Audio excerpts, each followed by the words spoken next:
ಇವತ್ತು share capital ಬಗ್ಗೆ ಮಾತಾಡೋಣ. That is share capital and debentures, quick revision of share capital and debentures. Okay. Now in this chapter, ಈ chapter ಅಲ್ಲಿ section number 43ರಿಂದ 72ರವರೆಗೆ discuss ಮಾಡಲಾಗಿದೆ. ಆಯ್ತಾ? So from 43 to 72 is what have been discussed in this section, in this chapter. So ಅದರಲ್ಲಿ important ಸೆಕ್ಷನ್ಸ್ಗಳನ್ನ ಮಾತ್ರ ನಾವು revise ಮಾಡ್ತಾ ಇರ್ತೀವಿ, not each and every sections.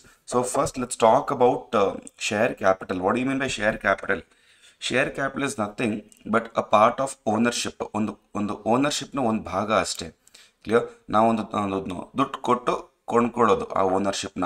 So it could be anything. It could be 1 share, it could be 10 share, and that share will have some value, right? So as per the definition ಪ್ರಕಾರ share capital ಅಂದ್ರೆ a share is a share in a share capital of a company. So all shares put together, everyone whatever money they are giving, ಯಾರೆಲ್ಲ ದುಡ್ಡು ಕೊಡ್ತಿದಾರೋ ಒಂದು share ಅವ್ರವ್ರ share purchase ಮಾಡೋದಕ್ಕೆ ಅದನ್ನೆಲ್ಲ ಸೇರಿಸಿ ನಾವು ಶೇರ್ ಕ್ಯಾಪಿಟಲ್ ಅಂತೀವಿ. ಆಯ್ತಾ? ಸೊ ಇದರಲ್ಲಿ there are certain things that as basics will be remembering. ಆದರೆ ಅದೇ ಸೆಕ್ಷನಲ್ಲಿ ಕೂಡ ಇರುತ್ತೆ. Okay, so share capital will be of 2 types, equity ಮತ್ತೆ ಪ್ರಿಫರೆನ್ಸ್. ಓಕೆ, ಈಕ್ವಿಟಿಲು 2 types, normal equity and shares with differential rates.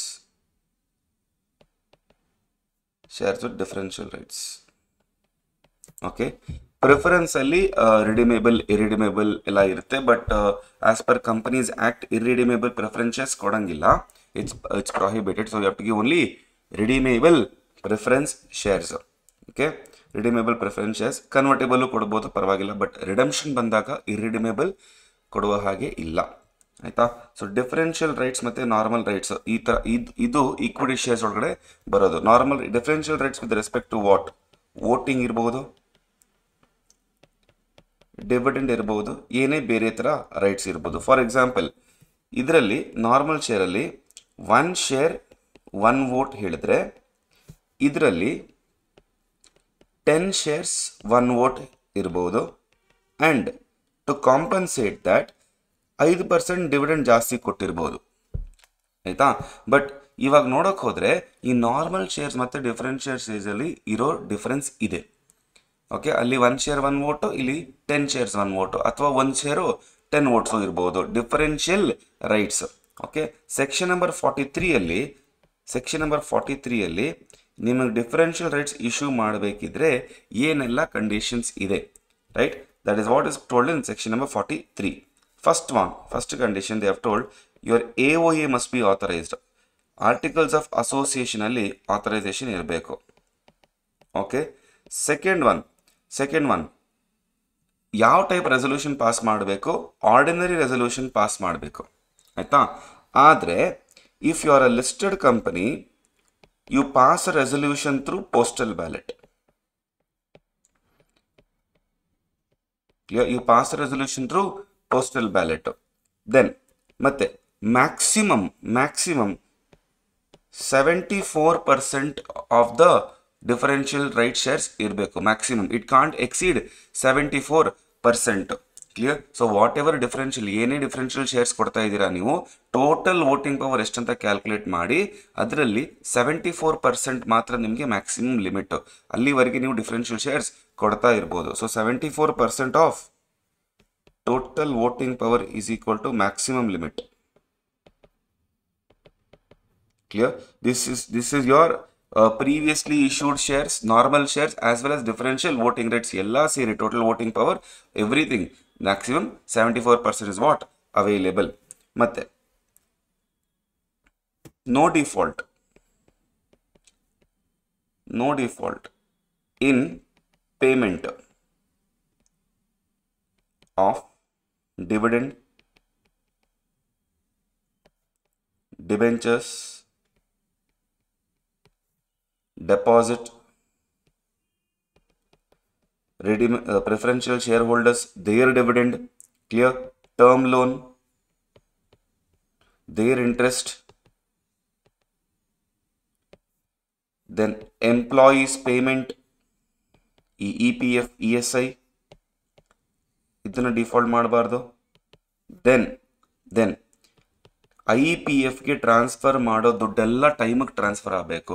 ಅದು ಡಿಫಾಲ್ಟ್ ಆದರೆ ಆಥರೈಸೇಷನ್ ಕೊಡಲ್ಲ, ನೀವು ಡಿಫರೆನ್ಷಿಯಲ್ ಶೇರ್ಸ್ ಇಶ್ಯೂ ಮಾಡೋಕ್ಕಾಗಲ್ಲ.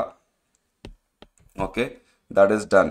Fifth one, no default. ಇನ್ನೊಂದಿದೆ, no default in filing financial statements or annual return. Default ಮಾಡಬಾರ್ದು. ಆದರೆ ಈ ಡಿಫಾಲ್ಟ್ನ ನೀವು ಕರೆಕ್ಟ್ ಮಾಡ್ಬೋದು. ಕರೆಕ್ಟ್ ಅಂತೇಳಿದ್ರೆ ಏನು? ರೀಪೇ ಮಾಡಿಲ್ಲ, ರೀಪೇ ಮಾಡ್ಬೋದು. ಕ್ಲಿಯರ್? ಇಂಟ್ರೆಸ್ಟ್ ರೀಪೇ ಮಾಡಿಲ್ಲ, ರೀಪೇ ಮಾಡಿ. ಡಿವಿಡೆಂಡ್ ಪೇ ಮಾಡಿಲ್ಲ, ಪೇ ಮಾಡಿ. ಇದೆಲ್ಲ ಮಾಡಿದ್ರೆ ಸೆಕ್ಷನ್ 43 ಪ್ರಕಾರ ಇಲ್ಲಿದೆ ನೋಡಿ, not defaulted in these things ಎಲ್ಲ ಹಾಕಿದ್ದೀನಿ ಆ ಬುಕ್ಕಲ್ಲಿ, ಆಯಿತಾ? So in these things if you have made default, no problem, you can still go provided can issue DR means differential right shares. Clear? Can issue DR only after 5 years expiry from rectifying. ನೀವು ಯಾವಾಗ rectify ಮಾಡ್ತೀರಾ ಆ ಡೇಟಿಂದ 5 ವರ್ಷದ ನಂತರ you can issue differential rights. So default ತುಂಬ serious ಆಗಿ ತಗೋತಾರೆ ಅವರು. Next sir, not penalised in RBI Act, SEBI Act. Clear? So in regulatory acts you are not supposed to make any default, or they are not supposed to penalize you under that. Clear? Then you have to issue explanatory statement. ಯಾಕೆಂತ ಹೇಳಿದ್ರೆ ಅದು special business. ಅದು issue of shares is not an ordinary business, it's a special business. And special business ಯಾವತ್ತೂ ನಾವು special resolution pass ಮಾಡೋದು. But special resolution pass ಮಾಡೋದಕ್ಕಿಂತ every special business shall be accompanied with explanatory statement. ಆ explanatory ಸ್ಟೇಟ್ಮೆಂಟೇ ಇದು, ಆಯಿತಾ? ಮತ್ತೆ no other difference between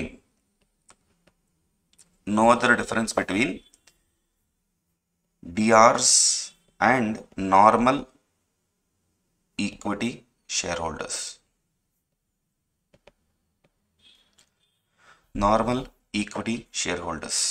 Okay, then register of members shall be maintained as usual.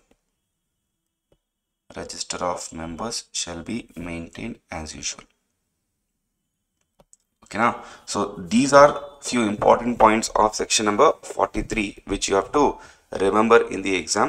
One exam alli avaru for 6 marks they have asked these points. Clear? These points in the sense section 43 directly they have asked. Okay, next let's talk about section number 47, voting rights.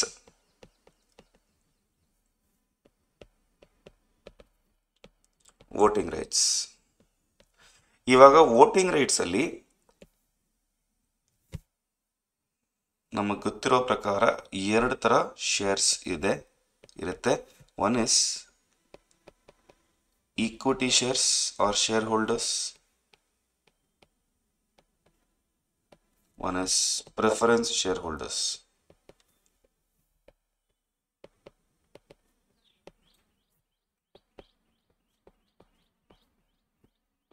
Right? So we have equity shareholders, we have preference shareholders. Now in equity shareholders, they can vote on all resolution.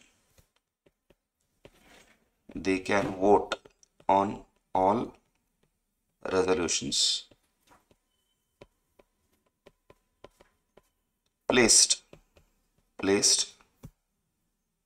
before them. So equity shareholders ಈ company AGM ಅಥವಾ EGM ಅಲ್ಲಿ ಯಾವ business propose ಮಾಡ್ತಾರೋ ಆ ಎಲ್ಲ ಬಿಸ್ನೆಸ್ಗೆ they are eligible to vote. Okay, whereas preference share ಹೋಲ್ಡರ್ಸ್ಗೆ ಆ ಲಿಬರ್ಟಿ ಸಿಗೋದಿಲ್ಲ. ಕ್ಲಿಯರ್? ಪ್ರಿಫರೆನ್ಸ್ ಶೇರ್ ಹೋಲ್ಡರ್ಸ್ಗೆ ಆ ಲಿಬರ್ಟಿ ಸಿಗೋದಿಲ್ಲ. Preference share holders can vote only on those resolutions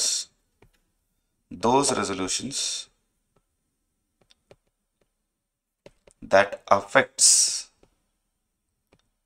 their rights. ಹೇಗೆ ಸರ್? ವೈಂಡಿಂಗ್ ಅಪ್ ಅಲ್ಲಿ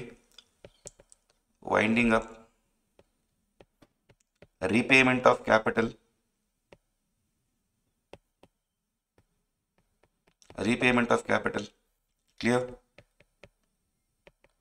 Variation of their rights,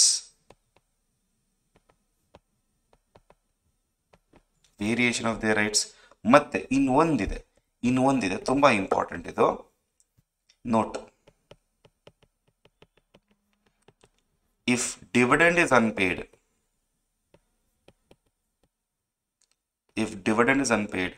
for more than or equal to 2 years, then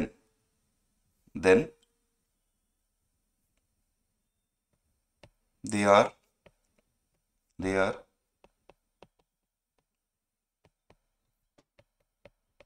entitled to vote on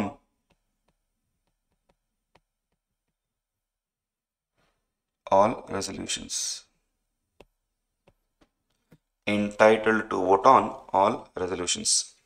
clear? ಅರ್ಥ ಆಯ್ತಾ? So ಇದು section number 47. ತುಂಬಾ easy.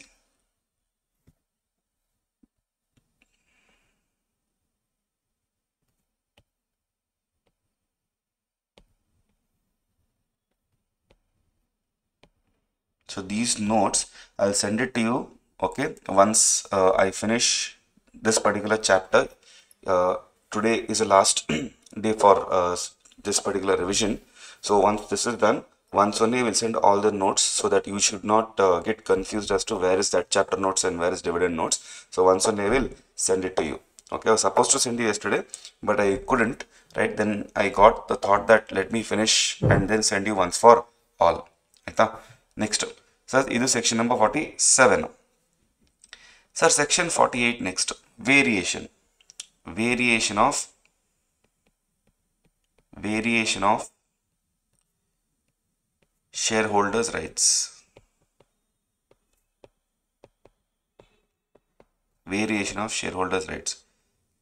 Now, what do you mean by variation? Variation is nothing but something called as change, right? Change in the rights or in the terms, which will affect the rights of shareholders. ಇದನ್ನ very ಮಾಡಬಹುದಾ?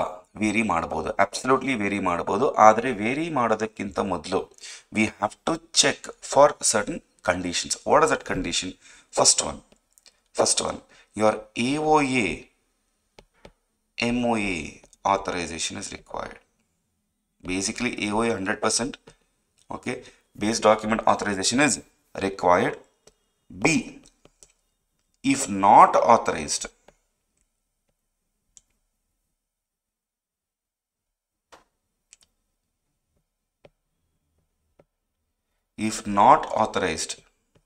then the terms of issue shall not prohibit. So AOA silent ಇದೆ. AOA silent ಇದ್ರೆ ನಿಮ್ಮ terms of ಇಶ್ಯೂನ ನೀವು ನೋಡಬೇಕು.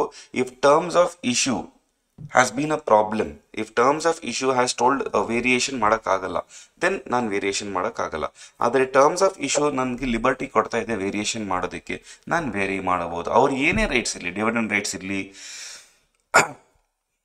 Voting rights ಇರಲಿ, ಅದನ್ನ ಏನಾದರೂ ನಾನು ವೇರಿ ಮಾಡಬೇಕಿದ್ರೆ ಸೆಕ್ಷನ್ 48 ಫಾಲೋ ಮಾಡಬೇಕು. ಆಯಿತಾ? ಇವಾಗ ವೇರಿ ಮಾಡಿದ್ಮೇಲೆ ಸರ್ ಫಸ್ಟ್ ಆಥರೈಸೇಷನ್ ಹುಡುಕ್ತೀವಿ. AOA MOA ಆಥರೈಸೇಷನ್ ಇದೆಯಾ?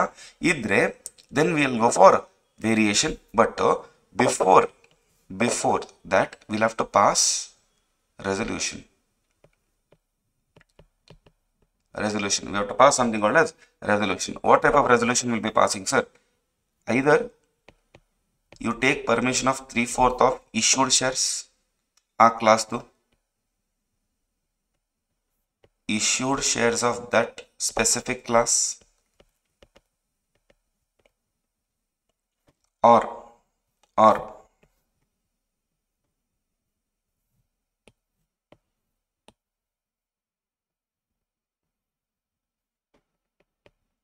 pass special resolution in a separate meeting.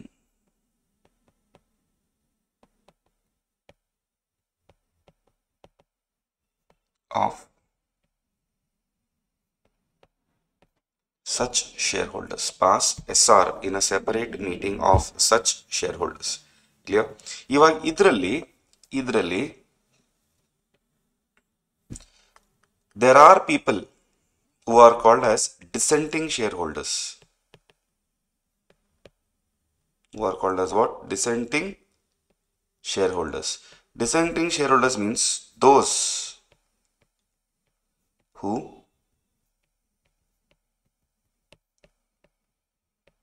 do not agree with the change or variation. Clear? They do not agree with the change or variation. What is the solution for these? These can go for an appeal with tribunal. ನಿಮಗೆ change ಇಷ್ಟ ಆಗಿಲ್ಲ ಅಂತ ಹೇಳಿದ್ರೆ you will vote for no against the resolution. ನಿಮಗೆ ಒಂದು solution ಇದೆ, ನೀವು ಡೈರೆಕ್ಟಾಗಿ ಯಾರ ಹತ್ರ ಹೋಗ್ಬೋದು, ನೀವು ಬೇಕಿದ್ರೆ NCLT ಹತ್ರ ಅಪೀಲಿಗೆ ಹೋಗ್ಬೋದು. Go for an appeal with NCLT within 21 days.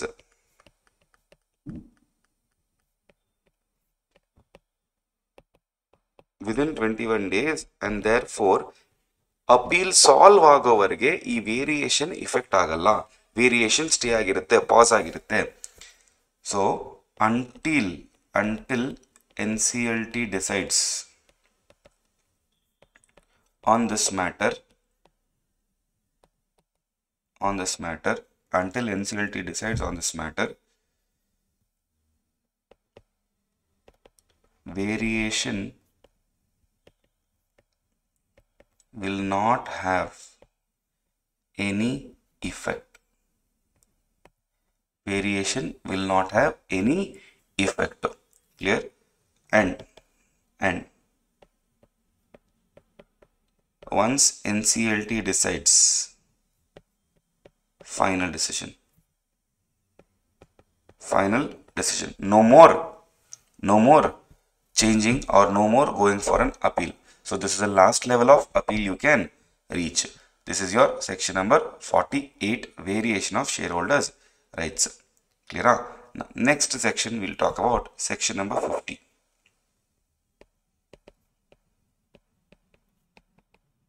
Calls and advance.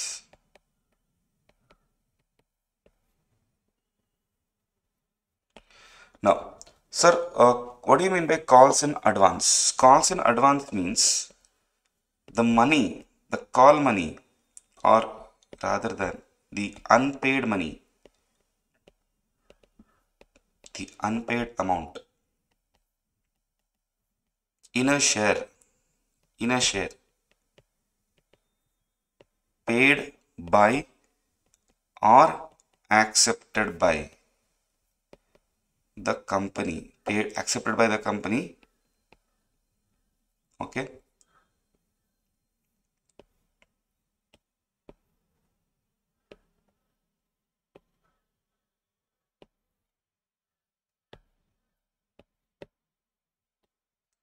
paid by the shareholders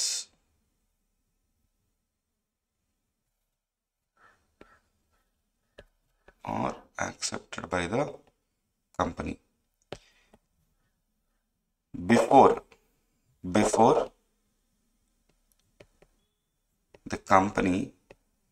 the company has actually made a call or actually called for the same.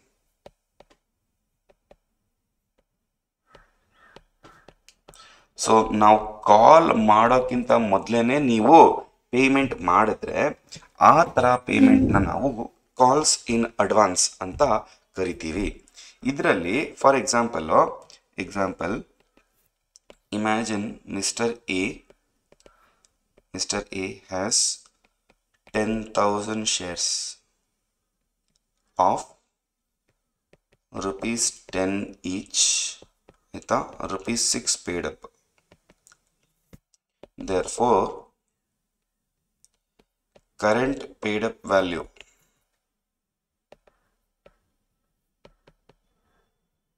is equal to ಏನು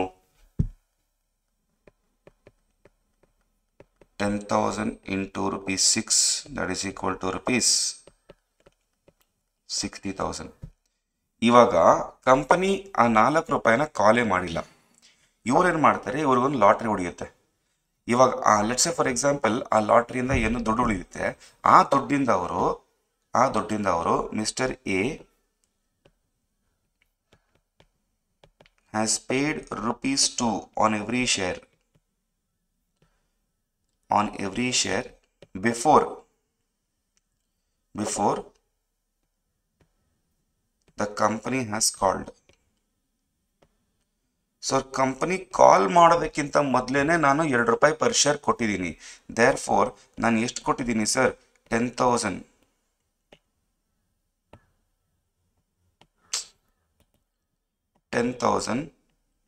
into rupees 2, that is rupees 20,000 I have already paid. 20,000 already pay ಮಾಡಿದ್ದೀನಿ ನಾನು. ಇಲ್ಲಿ ಈ 20,000 is what I call as calls in advance. ನಾನು ಕರೀಲೇ ಇಲ್ಲ, ನಾನು pay ಮಾಡಿ ಅಂತ ಹೇಳಲೇ ಇಲ್ಲ. ಅದಕ್ಕೆ ನೀವು ನಿಮ್ಮಷ್ಟಕ್ಕೆ ಪೇ ಮಾಡಿದ್ದೀರಾ, ತೊಂದರೆ ಇಲ್ಲ, ನಾವು ಆಕ್ಸೆಪ್ಟ್ ಮಾಡ್ತೀವಿ. ಆದರೆ but no voting rights additionally. Okay, no voting rights additionally. No extra rights except interest. So ಬೇಕಾದ್ರೆ ಅದರ ಮೇಲೆ ಬಡ್ಡಿ ಕೊಡ್ತೀನಿ, ನಾನು ಇಂಟ್ರೆಸ್ಟ್ ಕೊಡ್ತೀನಿ. ಬಟ್ ಇಂಟ್ರೆಸ್ಟ್ ಎಷ್ಟು, maximum 12%. But you have to give as per AOA. So AOA 4% ಅಂತ ಹೇಳಿದ್ರೆ 4 ಕೊಡಬೇಕು, 5 ಅಂತ ಹೇಳಿದ್ರೆ 5 ಕೊಡಬೇಕು. ಬಟ್ ಮ್ಯಾಕ್ಸಿಮಮ್ 12 ಕೊಡ್ಬೋದು ಅಷ್ಟೇ. ಓಕೆ, ಅದು ಲಾಜಿಕ್ ಏನು ಸರ್ ಇದ್ರದ್ದು? ಲಾಜಿಕ್ ಏನಿಲ್ಲ. Imagine I did not have this 20,000 from you and I wanted 20,000 from somewhere else. Where would I go? I would have borrowed 20,000. ಕರೆಕ್ಟಾ? ಸೊ ಆ ಬಾರೋ ಮಾಡಿದ ದುಡ್ಡಿಗೆ ನಾನು ಬಡ್ಡಿ ಕೊಡ್ಬೇಕು ಅಲ್ಲಿ. Same logic will be using here. So extra voting right ಸಿಗಲ್ಲ, ಕ್ಲಿಯರ್? ಏನು ಎಕ್ಸ್ಟ್ರಾ ರೈಟ್ಸ್ ಸಿಗಲ್ಲ, ಓನ್ಲಿ ಬೇಕಾದ್ರೆ ಇಂಟ್ರೆಸ್ಟ್ ಕೊಡ್ಬೋದು ನಾನು, clear? It is a non refundable amount.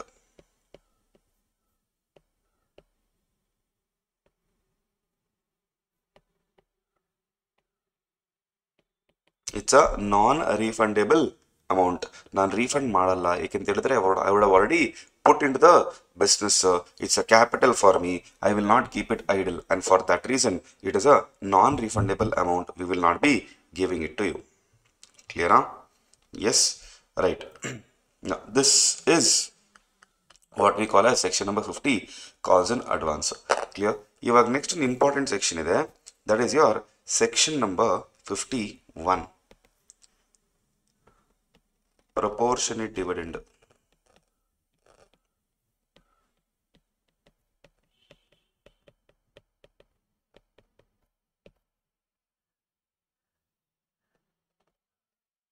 Proportionate dividend. Okay, ಈ ಪ್ರಪೋರ್ಷನೇಟ್ ಡಿವಿಡೆಂಡ್ ಅಲ್ಲಿ ಸರ್ ನಾವು ಏನು ಮಾಡ್ತೀವಿ sir? Very simple. Generally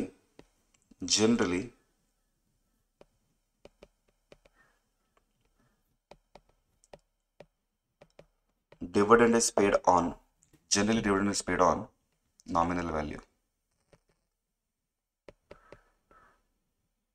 or what we also call as face value. But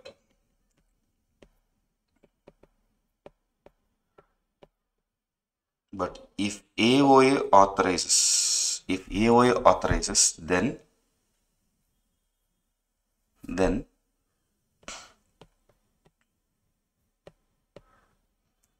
we can pay on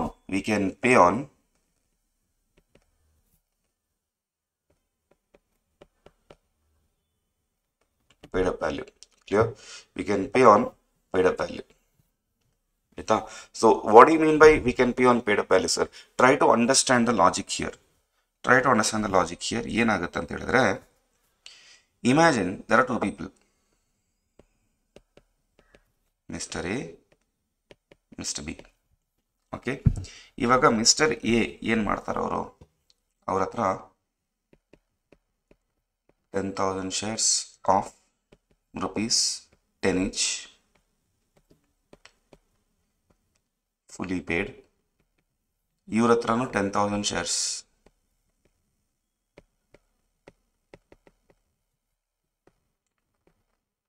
of rupees 10 each, rupees 6 paid up. Okay, now ನೀವು ಹೇಳಿ, if the company declares dividend, common ಆಗಿ ಬರೀತೀನಿ,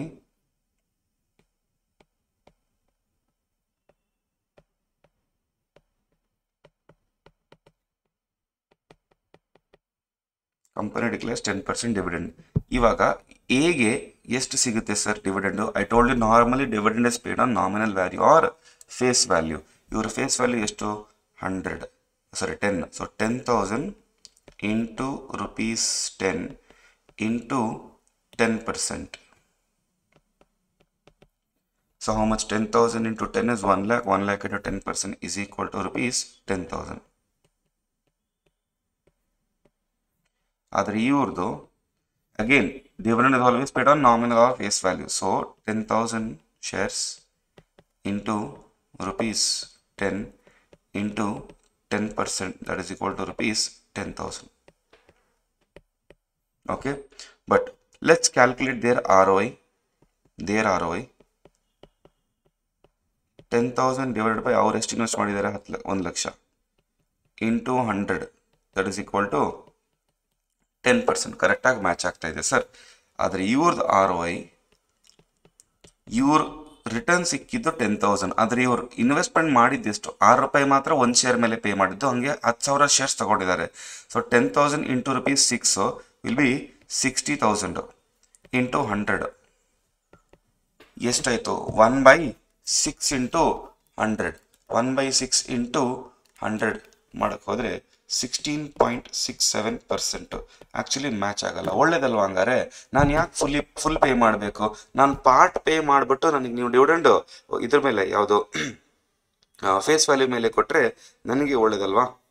clear? Yes. So that is what they are telling. Try to understand this is not right. And for company also I got only 6 rupee, but I'm paying dividend on 10 rupee. 10 rupee face value. Clear? Not allowed. Though section 51 will tell, I mean it's allowed. Section 51 will tell you can stop this provided your AOA, if your AOA authorizes, you can pay dividend on paid up value.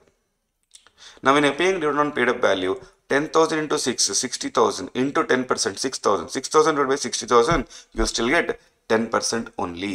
Clear? So this particular logic, section 51 says let's not do it. Let's do one thing. Rather than paying like this, we will not pay at 10 rupee. We will pay at rupees 6. That is equal to rupees 6,000. Therefore,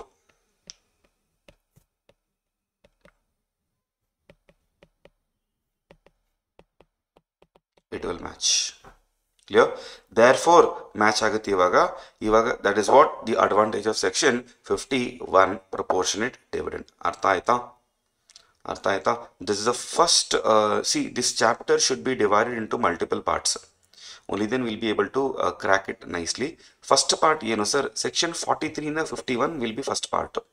ಆಯ್ತಾ, ನಾನು ಇಲ್ಲೇ ಬರೀತೀನಿ ನಿಮಗೆ.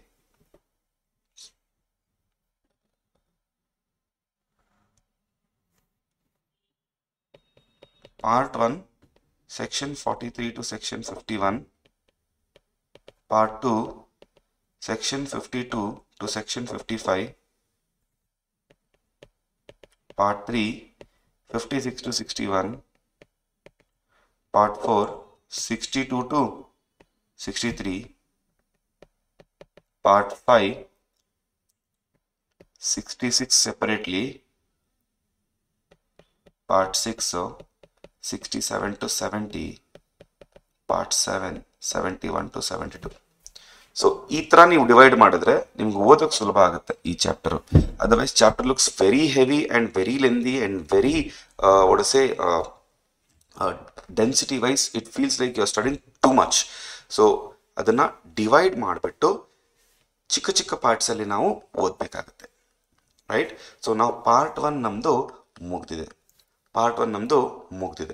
ಕ್ಲಿಯರಾ? ನಾ before I move on to part 2, please tell me if you guys have understood. ಇದರಲ್ಲಿ ನಾವು revise ಮಾಡಿದ್ದು ಈ ಇಂಪಾರ್ಟೆಂಟ್ ಸೆಕ್ಷನ್ಸ್ಗಳಲ್ಲಿ, ಈ ಬ್ಲಾಕಲ್ಲಿ ಏನಾದರೂ ಪ್ರಾಬ್ಲಮ್ ಇದೆಯಾ? ಬೇಗ ಹೇಳಿ.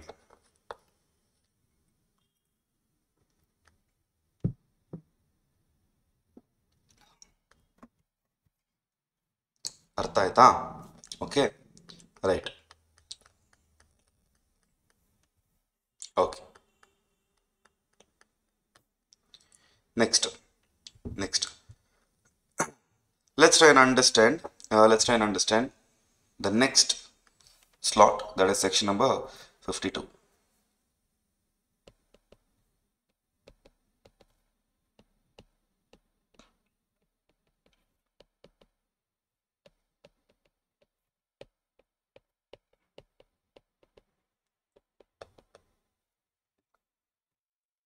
Section 42 is there in prospectus chapter. It is not there in this chapter. This chapter starts only at 43, ends at 72. Okay. Now, section number 52 talks about shares issued at premium. ಈ premium ಅಂದರೆ ಏನು sir? Premium ಅಂದರೆ ನೀವು issue ಮಾಡ್ತೀರಲ್ವಾ, ಆ issue price ಅದು face ವ್ಯಾಲ್ಯೂಕ್ಕಿಂತ ಜಾಸ್ತಿ ಇದ್ದರೆ we call it shares issued at premium. For example, ಇಶ್ಯೂ ಪ್ರೈಸ್ 25 ರೂಪಾಯಿ, ಫೇಸ್ ವ್ಯಾಲ್ಯೂ 10 ರೂಪಾಯಿ, ಜಾಸ್ತಿ ಇದೆಯಾ? ಹೌದು, shares issued at premium. Premium amount ಎಷ್ಟು sir? Face value 10, issue price 25, therefore extra amount is equal to ₹15 per share. ಈ 15 per ಶೇರೇ ನಾವು ಏನು ಹೇಳ್ತೀವಿ? ಪ್ರೀಮಿಯಂ ಅಂತ. ಕ್ಲಿಯರ್? ಸೊ ಈ ಪ್ರೀಮಿಯಂನ ನಾನು ಎಲ್ಲಿ ಟ್ರಾನ್ಸ್ಫರ್ ಮಾಡಬೇಕು sir? Special account called as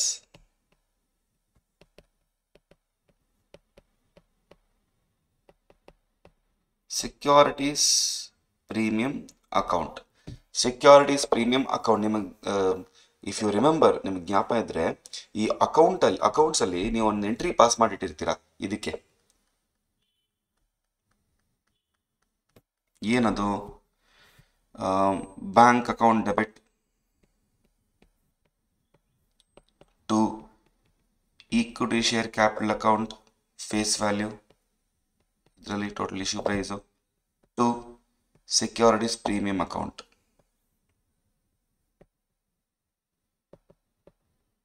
premium clear? ಈ ಥರ ಎಂಟ್ರಿ ಪಾಸ್ ಮಾಡಿಟ್ಟಿರ್ತೀರಾ. ಇದಕ್ಕೆ ನಾವು ಹೇಳೋದು ಆ ಪ್ರೀಮಿಯಮನ್ನು ನೀವು ಸೆಕ್ಯೂರಿಟೀಸ್ ಪ್ರೀಮಿಯಂ ಅಕೌಂಟ್ಗೆ ಟ್ರಾನ್ಸ್ಫರ್ ಮಾಡಬೇಕು. ಯಾರು ಹೇಳಿದ್ದು? Section number 52. Clear? Section number 52 ಹೇಳಿದ್ದು. ಆಯಿತಾ? ಇವಾಗ ಈ ಪ್ರೀಮಿಯಮನ್ನು ಯೂಸೇಜ್ ಆಫ್ ಪ್ರೀಮಿಯಂ ಎಲ್ಲಿ ಯೂಸ್ ಮಾಡಬಹುದು sir? Usage of premium very important. Exam point of view ಅಲ್ಲಿ ಇದು ಇಂಪಾರ್ಟೆಂಟು. ಎಲ್ಲಿ ಯೂಸ್ ಮಾಡಬಹುದು ಸರ್? ಒಂದು ನಿಮೋನಿಕ್ ಇದೆ, B²E P² ಅಂತ. B² ಅಂದರೆ ಫಸ್ಟ್ ಒನ್ ಬೋನಸ್ ಇಶ್ಯೂ ಮಾಡೋದಕ್ಕೆ.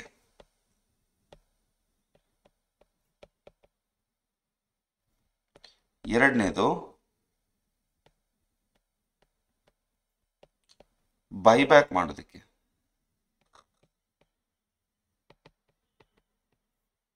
ಮೂರನೇದು expenses or commission paid. Okay, expenses or commission paid. ನಾಲ್ಕನೇದು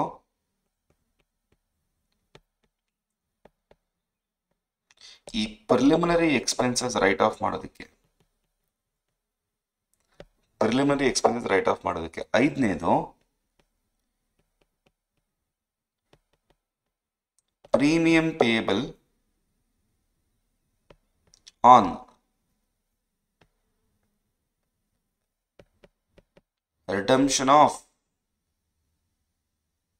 shares or debentures. ಯಾವ ಶೇರು? Obviously preference shares or debentures. ಈ ಐದು ಏರಿಯಾದಲ್ಲಿ you can use the premium as per section 52. ಆದರೆ ಒಂದು note very very important. As per same section number 52, it has overriding clause. ಏನದು overriding clause? Next clause ಏನು ಹೇಳುತ್ತೆ ಅಂತ ಹೇಳಿದ್ರೆ, any company that complies its financial statements with accounting standards. Clear? those company can use this for only B square and E. P square ಅವರಿಗೆ ಇಲ್ಲ. ಈ preliminary ಮತ್ತು premium ಪೇಯಬಲ್ಗೆ they cannot use securities premium. Clear? ಇದು ನಾನು ಹೇಳಿದ್ದಲ್ಲ, section number 52ನೇ ಹೇಳಿದ್ದು. See here, section number 52 they have told securities premium account may be applied by all unlisted public company, number 1, all private company, number 2, number 3, all listed company, say, and whose financial statement comply with accounting standard. ಅವ್ರಿಗೆ bonus, buyback, expenses or commission paid or discount allowed on any issue of equity shares. Clear? On issue of equity shares.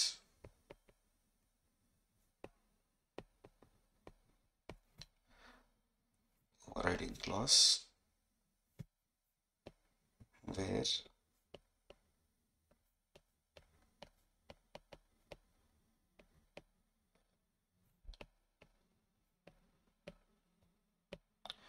for companies whose financial statement comply with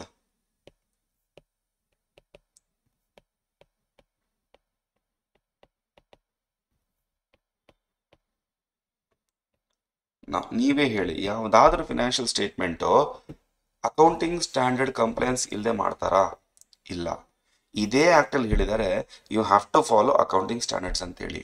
so if I am not following accounting standards, then I am not giving true and fair view. ನನ್ನ auditor report ಮಾಡ್ತಾರೆ. So generally this particular class, this particular note has an over riding effect over the previous 5 points. So ಈ ಕ್ಲಾಸ್ನ ನಾವು ಓದಿದರೆ only point number A, B, C ಮಾತ್ರ allow ಆಗಿರುತ್ತೆ. Point number D and point number E allow ಇಲ್ಲ. ತುಂಬ ತುಂಬ ತುಂಬ ಇಂಪಾರ್ಟೆಂಟ್. ಅರ್ಥ ಆಯ್ತಾ? ಎಸ್ಸಾ? ರೈಟಾ? Okay sir. Next section number 53, issued at discount.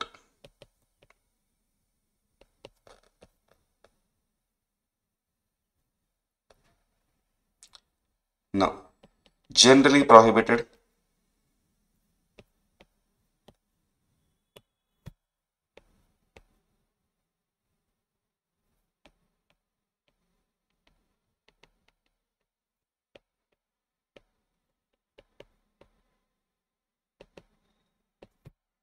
Generally prohibited from issuing. ಆದರೆ ಏನು ಮಾಡ್ಬೋದು ಸರ್? ಇನ್ ಸ್ಪೆಸಿಫೈಡ್ ಕೇಸಸ್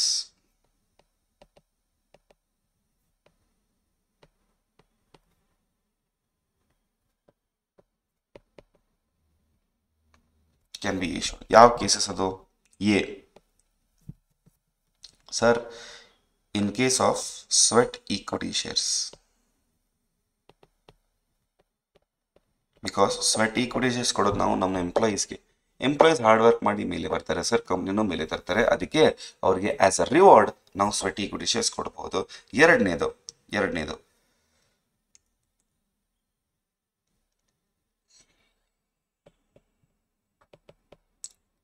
ಕ್ರೆಡಿಟಾರ್ಸ್ ಕೊಡಬಹುದು.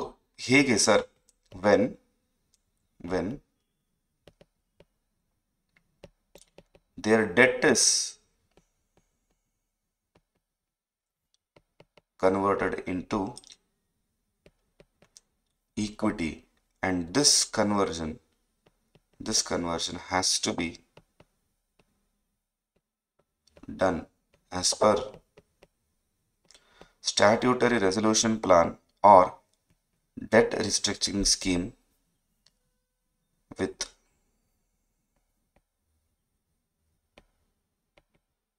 following RBI guidelines. ಈ ಎರಡೆರಡು ಸಿಚುವೇಶನ್ಸ್ ಅಲ್ಲಿ ನೀವು ಶೇರ್ಸ್ ಇಶ್ಯೂಡ್ ಅಟ್ ಡಿಸ್ಕೌಂಟ್ ಮಾಡಬಹುದು. Section number 54 talks about sweat equity shares, clear? Or you can give it to creditors when the debt is converted into shares. ಯಾವುದರಿಂದ ಯಾವ plan under? SRP statutory resolution plan or debt restructuring scheme, clear? ಇಂಥ ಸ್ಕೀಮಲ್ಲಿ ಮಾತ್ರ ನೀವು shares issued at discount valid ಆಗಿರುತ್ತೆ, ಅಥವಾ ನೀವು ಬೇರೆ ಮಾಡಿದ್ರೆ ಈ ಡಿಸ್ಕೌಂಟ್ ವ್ಯಾಲಿಡ್ ಆಗಿರಲ್ಲ. ಅರ್ಥ ಆಯ್ತಾ? ಕ್ಲಿಯರಾ? ಎಸ್ಸಾ? Right. Let's take a 5 minutes break, breather, and then we'll continue.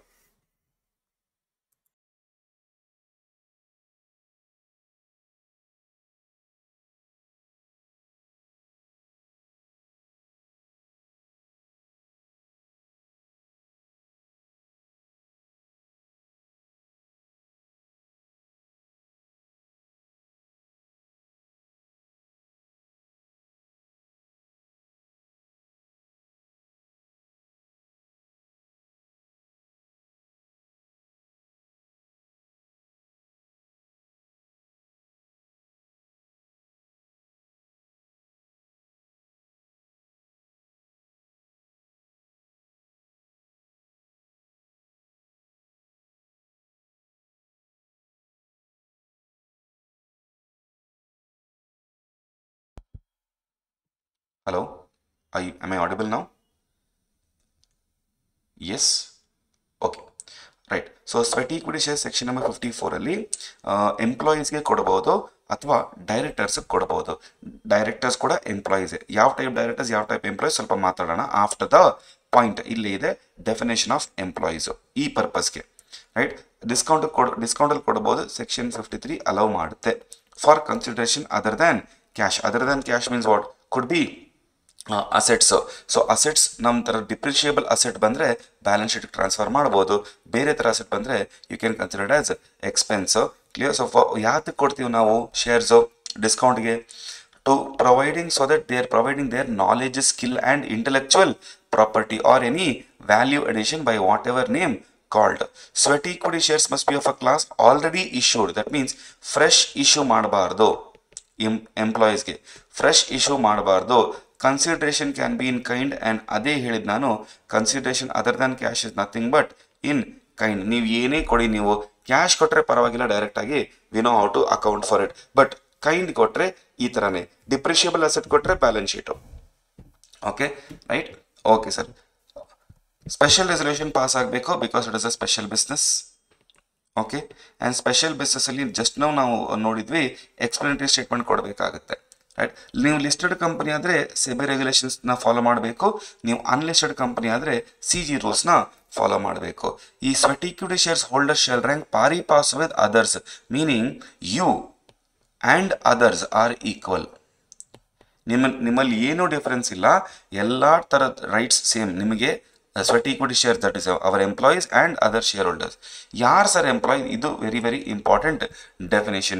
Employee means a permanent employee of the company who has been working in India or outside India for at least 1 year, or director of the company 1 ವರ್ಷಕ್ಕಿಂತ ಕೆಳಗಡೆ ಎಂಪ್ಲಾಯೀಸ್ಗೆ ನಾವು permanent employee ಅಂತ consider ಮಾಡಲ್ಲ ಇಲ್ಲಿ. Therefore sweat equity shares ನಾವು ಕೊಡಕ್ಕೆ ಆಗಲ್ಲ. Next sir, sweat equity shares ಆಯ್ತಾ, ಪರ್ಮನೆಂಟ್ ಎಂಪ್ಲಾಯ್ ಆಯ್ತಾ. Directors, whether a whole time director or a part time director, executive non executive ಎರಡು ಇದು ಇಲ್ಲಿ ಎಲಿಜಿಬಲ್ ಆಗಿರುತ್ತೆ. Any employee or a director of subsidiary in India or outside India. ಈ sir ನನ್ನ subsidiary ಎಂಪ್ಲಾಯ್ಸ್ಗೂ ನಾನು eligible ಮಾಡ್ಕೋಬಹುದು. ಆ ಸಬ್ಸಿಡರಿ ಇಂಡಿಯಾದಲ್ಲಿರಲಿ ಅಥವಾ ಭಾರತ ಬಿಟ್ಟು ಬೇರೆ ಯಾವುದೇ ದೇಶದಲ್ಲಿ ಇರಲಿ ಪರವಾಗಿಲ್ಲ. Of the holding company of the company. ಇವಾಗ ನನ್ನ ಕಂಪನಿಲಿ ನನ್ನ ಎಂಪ್ಲಾಯೀಸ್ಗೆ ನಾನು ಸ್ವೆಟ್ ಈಕ್ವಿಟಿ ಶೇರ್ಸ್ ಕೊಡಬಹುದು. ನನ್ನ ಸಬ್ಸಿಡರಿಗೂ ಕೊಡಬಹುದು, ನನ್ನ ಹೋಲ್ಡಿಂಗಿಗೂ ಕೊಡಬಹುದು. ಈ ಸಬ್ಸಿಡರಿ ಇಂಡಿಯಾದಲ್ಲಿದ್ದರೂ ಪರವಾಗಿಲ್ಲ, ಔಟ್ಸೈಡ್ ಇಂಡಿಯಾದಲ್ಲಿದ್ದರೂ ಪರವಾಗಿಲ್ಲ.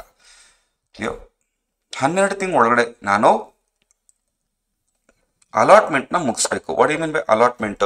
ನಾವು ಶೇರ್ಸ್ ಕೊಡೋದಿದೆಯಲ್ಲ ಅದನ್ನ ವಿದಿನ್ 12 ಮಂತ್ಸ್ ನೀವು ಮುಗಿಸ್ಬೇಕು. 12 ಮಂತ್ಸ್ ಎಲ್ಲಿಂದ ಶುರುವಾಗುತ್ತೆ? SR ಪಾಸ್ ಮಾಡಿರೋ ಡೇಟು. ಸ್ಪೆಷಲ್ ರೆಸಲ್ಯೂಷನ್ ನೀವು ಯಾವಾಗ ಪಾಸ್ ಮಾಡ್ತೀರಾ ಅಲ್ಲಿಂದ. Sweat equity shares valued by registered valuer. ಈ ಶೇರ್ದು ವ್ಯಾಲ್ಯೂಯೇಷನ್ ಇದೆಯಲ್ಲ ಅದು ನಾವು ಡಿಸೈಡ್ ಮಾಡೋಕ್ಕಾಗಲ್ಲ, ರಿಜಿಸ್ಟರ್ಡ್ ವ್ಯಾಲ್ಯೂವರೇ ಡಿಸೈಡ್ ಮಾಡಬೇಕು. ಸರ್, ರಿಜಿಸ್ಟರ್ಡ್ ವ್ಯಾಲ್ಯೂವರ್ ಅಂದರೆ ಯಾರು ಸರ್? ಇಲ್ಲಿ ನೋಡಿ ತೋರಿಸ್ತೀನಿ.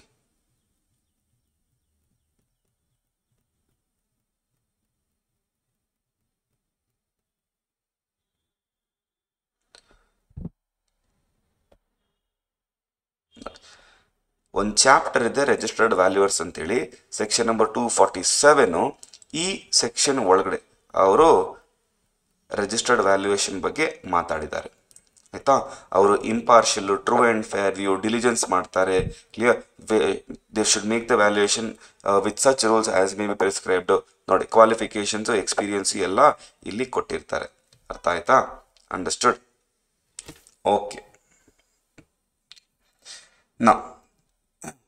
ಓಕೆ ಸರ್, ಇದು ಅರ್ಥ ಆಯ್ತು ನಮಗೆ.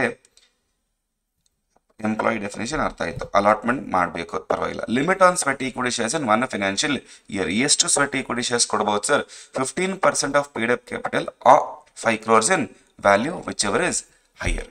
15% ಪೇಡ್ ಅಪ್ ಕ್ಯಾಪಿಟಲ್ದು 15% ಅಥವಾ 5 ಕೋಟಿ ರೂಪಾಯಿ ಮೌಲ್ಯ ಯಾವುದಾದ್ರೂ ವಿಚ್ ಎವರ್ ಇಸ್ ಹೈಯರ್, ಯಾವುದು ಜಾಸ್ತಿ ಇದೆ ಅದು ನಿಮ್ದು ಸೀಲಿಂಗ್ ಲಿಮಿಟ್ ಒಂದು ಫಿನಾನ್ಷಿಯಲ್ ಇಯರ್ಗೆ. ಕ್ಲಿಯರ್? ಒಂದು ಫಿನಾನ್ಷಿಯಲ್ ಇಯರ್ಗೆ ಅದು ನಿಮ್ಮ ಲಿಮಿಟು. ಆದರೆ ಪರ್ಮನೆಂಟ್ ಆಗಿ 25%ಗಿಂತ ಜಾಸ್ತಿ ಇರಬಾರ್ದು. That means 1/4 I am allotting to as a sweat equity shares. ಅಂದರೆ ಎಂಪ್ಲಾಯೀಸ್ಗೋಸ್ಕರ 1/4 25% ಅಲೌ ಮಾಡಬಹುದು. ಆದರೆ ಈ ಸ್ಟಾರ್ಟಪ್ ಕಂಪನಿಗೆ 25%ಗಿಂತ 50% ಕೊಡ್ತೀವಿ. ಎಕ್ಸಾಂಪಲ್ಲು ಸರ್, ನಾರ್ಮಲ್ ಕಂಪನಿಗೆ 25%. ನೀವೊಂದು ಹೊಸದಾಗಿ ಏನಾದರೂ ಇನೋವೇಷನ್ ಮಾಡಿ, ಸರ್ ಯಾರೂ ಆ ಥರ ಮಾಡೆಲ್ ತಂದಿಲ್ಲ, ಆ ಥರ ಮಾಡೆಲ್ ನೀವು ತಂದು ಬಿಸ್ನೆಸ್ ಮಾಡಿದ್ರೆ you will be coming under startup. ನಿಮ್ಮ ಥರ ಕಂಪನಿಗೆ 50% ಅಪ್ಲಿಕೇಬಲ್ ಆಗಿರುತ್ತೆ. ಕ್ಲಿಯರ್? 50% ಅಪ್ಲಿಕೇಬಲ್ ಆಗಿರುತ್ತೆ. Next valuation of IPR determined by registered valuer and provide a report to board of directors. Now already I have shown you section number 247 ಇವರು value ಮಾಡಿ ಹೇಳ್ತಾರೆ ನಿಮ್ಮ valuation ಎಷ್ಟು ಅಂತ ಹೇಳಿ. ಅರ್ಥ ಆಯ್ತಾ? This is your section number 54. Clear? Next sir, section number 55 talks about redeemable preference shares. Redeemable ಏನು? Repayable preference shares. Irredeemable preference shares ನಾನು ಆವತ್ತೇ ಹೇಳಿದೆ ನಿಮಗೆ, ಆಗಲೇ ಹೇಳಿದೆ, ಕೊಡೋಕ್ಕಾಗಲ್ಲ. ಯಾಕೆ? ಅಬಾಲಿಷ್ ಆಗಿದೆ, 1988 ಅಬಾಲಿಷ್ ಆಗಿದೆ. You have to pass a special resolution with understandably explanatory statement. Clear? Sir, ಎಷ್ಟು ವರ್ಷಕ್ಕೆ ಕೊಡ್ಬೋದು? Maximum 20 years. ಮ್ಯಾಕ್ಸಿಮಮ್ ಎಷ್ಟು ವರ್ಷ?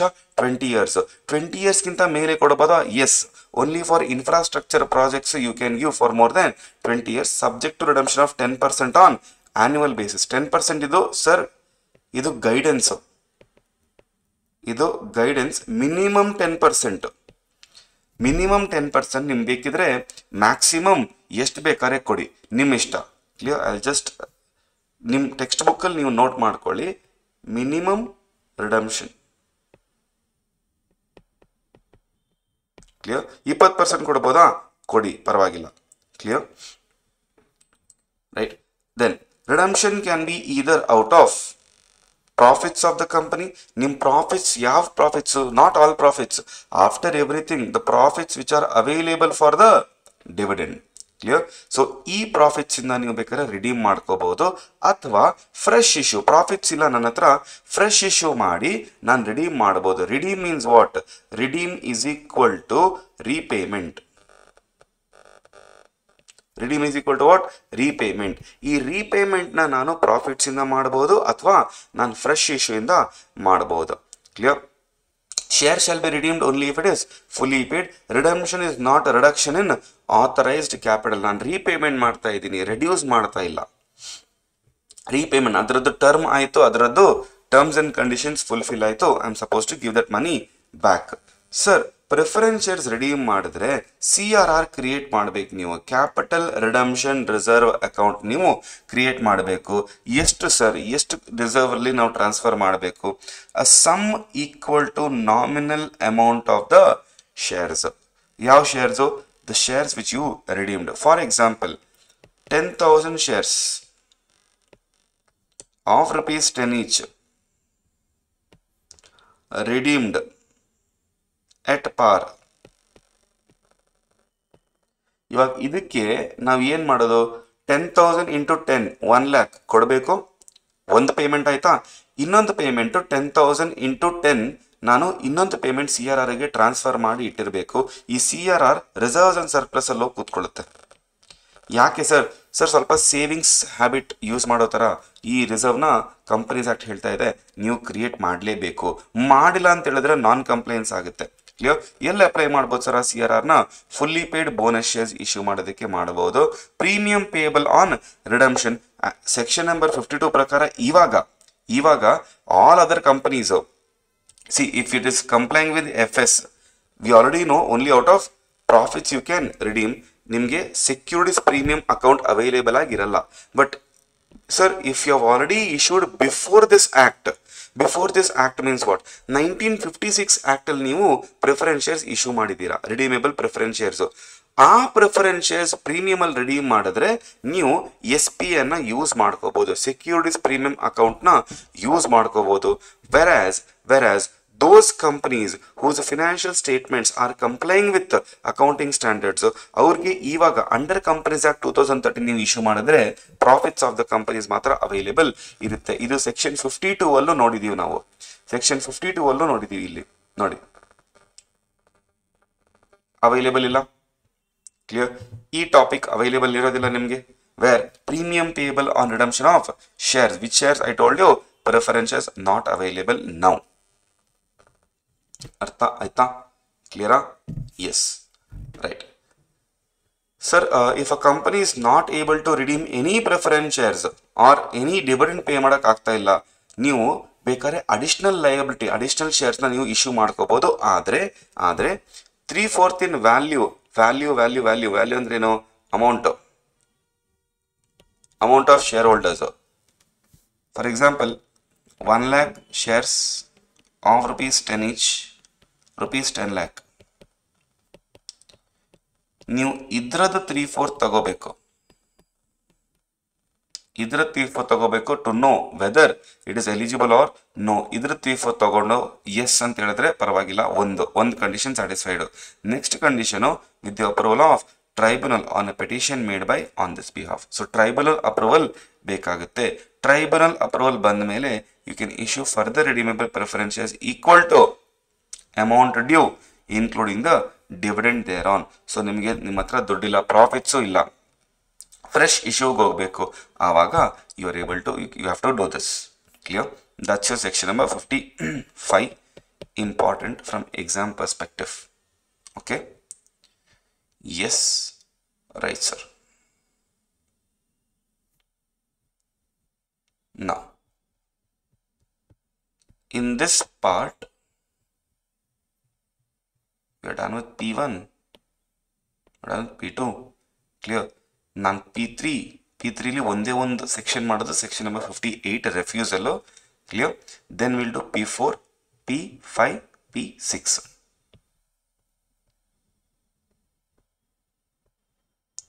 Refusal is really easy. Let's try and understand.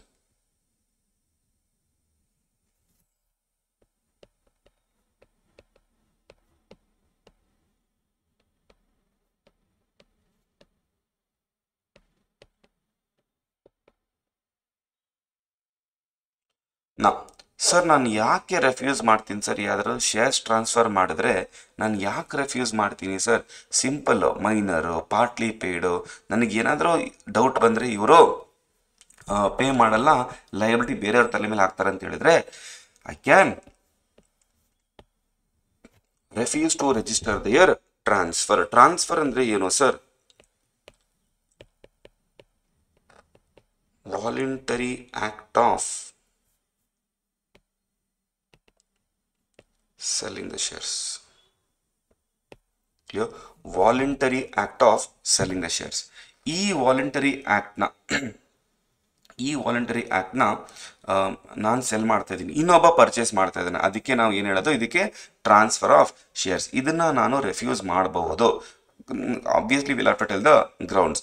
ಇವಾಗ ರೆಫ್ಯೂಸ್ ಮಾಡಿದ್ರೆ, imagine this is a company and this is the member, he wants to transfer, so will submit documentation. If you reject, you have to send refusal notice. Clear? The person who sells the shares is what we call as transferor, and the person who purchases the share is what we call as transferee. Clear? So there will be transferor and there will be transferee. So ನೀವು refusal ನೋಟಿಸ್ನ send ಮಾಡಬೇಕು. ಯಾರಿಗೆ sir? ಯಾರಿಗಾದ್ರೂ ಪರವಾಗಿಲ್ಲ, ಟ್ರಾನ್ಸ್ಫರ್ಗೂ ಮಾಡಿ ಟ್ರಾನ್ಸ್ಫರಿಗೂ ಮಾಡಿ, ನಿಮ್ಮ ಇಷ್ಟ. ಆದರೆ you have to send refusal of notice. Sir ಇವ್ರಿಗೆ ಇಷ್ಟ ಆಗಿಲ್ಲ, ನೀವು ರೆಫ್ಯೂಸ್ ಮಾಡಿರೋ ಗ್ರೌಂಡ್ ಇಷ್ಟ ಆಗಿಲ್ಲ, ಏನು ಮಾಡೋದು ಸರ್? ಏನಿಲ್ಲ, ಟ್ರಾರ್ ಆರ್ ಟ್ರೀ ಇವರು can go for appeal. Can go for appeal. Clear? ಈ ಅಪೀಲ್ಗೆ ಹೋದ್ರೆ ಎಲ್ಲಿ ಹೋಗ್ಬೇಕು ಸರ್ ಅವರು? ಆಬ್ವಿಯಸ್ಲಿ NCLTಗೆ ಹೋಗ್ಬೋದು. Clear? Sir what is the time period?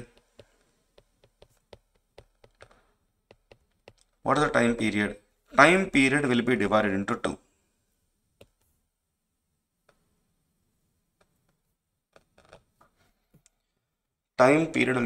two. ಒಂದು ವಾಟ್ ಟೈಪ್ ಆಫ್ ಕಂಪನಿ ಅಂತ.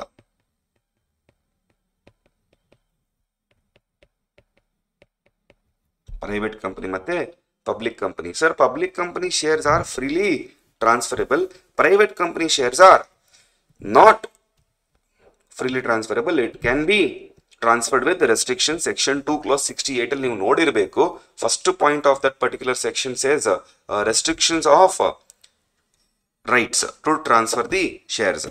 ಸೊ ಪ್ರೈವೇಟ್ ಕಂಪನಿಲಿ ಫ್ರೀಯಾಗಿ ಟ್ರಾನ್ಸ್ಫರ್ ಮಾಡೋಕ್ಕಾಗಲ್ಲ, ಅದು ಪರವಾಗಿಲ್ಲ ಸರ್, ಅದು ಪ್ರಶ್ನೆ ಅಲ್ಲ ಇಲ್ಲಿ. ನಾನು ಎಷ್ಟು ದಿನದ ಒಳಗಡೆ ನಾನು ಟ್ರೈಬ್ಯುನಲ್ಗೆ ಹೋಗಿ ಅಪೀಲ್ ಮಾಡ್ಕೋಬಹುದು. ಅದಕ್ಕೆ ಪ್ರೈವೇಟ್ ಕಂಪನಿಲಿ ಇದ್ದರೆ ನೀವು ದೆರ್ ಇಸ್ ಎರಡು ಸಿಚುವೇಶನ್.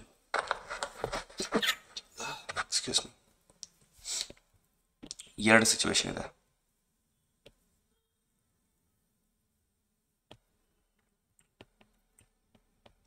ಏನದು sir? If notice received, if not. ಕ್ಲಿಯರಾ? Notice received, if not. Now if notice received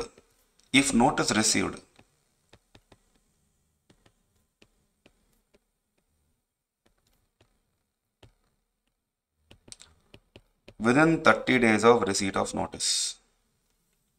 Clear? If notice not received,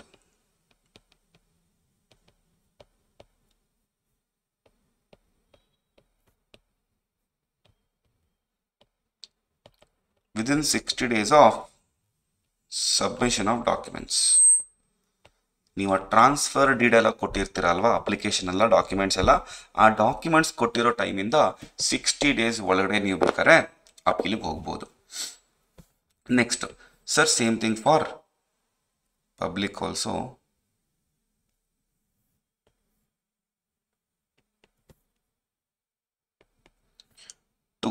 two things.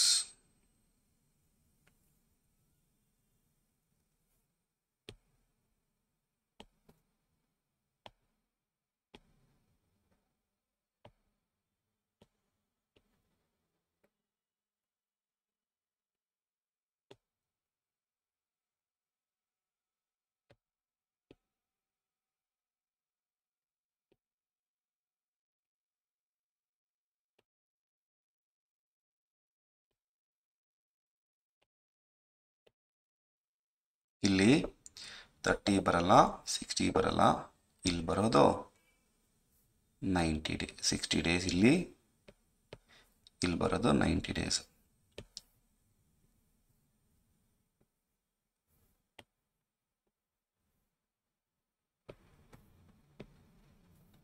Clear?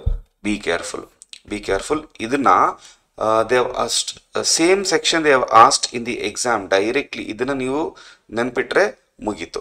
Clear? ಯಾರಿಗೆ ಎಷ್ಟು ದಿನ sir? For a private company if notice of refusal is received 30 ದಿನ time ಇರುತ್ತೆ. If notice is not received 60 ದಿನ time ಇರುತ್ತೆ. ಆದರೆ public ಕಂಪನಿಗೆ notice receive ಆದರೆ 60 ದಿನ, ನೋಟಿಸ್ ರಿಸೀವ್ ಆಗಿಲ್ಲ ಅಂತ ಹೇಳಿದ್ರೆ 90 ದಿನ. ಅರ್ಥ ಆಯ್ತಾ? ಅಂಡರ್ಸ್ಟುಡಾ? ಕ್ಲಿಯರಾ? Yes, right sir. This is your section number 58. right? Let's talk about section number 62. Further issue of capital. ಅರ್ಥ ಆಗ್ತಾ ಇದೆ ಇಲ್ಲಿ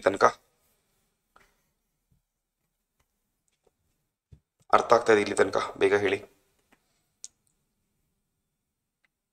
62, 63 ಸೆಕ್ಷನ್ ನಂಬರ್ 62 ಮಾಡ್ತೀವಿ, 63 ರಿವೈಸ್ ಮಾಡ್ತೀವಿ, 66 ನ ರಿವೈಸ್ ಮಾಡ್ತೀವಿ, ಮತ್ತೆ ಬೈಬ್ಯಾಕ್ ರಿವೈಸ್ ಮಾಡ್ತೀವಿ. Okay, and little bit of ಡಿಬೆಂಚರ್ಸ್ನ ನಾವು ರಿವೈಸ್ ಮಾಡ್ತೀವಿ, ಎಸ್ಪೆಷಲಿ ಡಿಬೆಂಚರ್ ರಿಡಂಪ್ಷನ್ ರಿಸರ್ವ್. ಈ 5 ಕಾನ್ಸೆಪ್ಟ್ನ ಇವಾಗ ನಾವು ನೆಕ್ಸ್ಟ್ ರಿವೈಸ್ ಮಾಡೋದು. Clear? That's a target for the day. Okay, yes, ಶುರು ಮಾಡೋಣ. Okay sir, next section number 62, further issue of capital. ಇದರಲ್ಲಿ there are 3 ways, 3 things.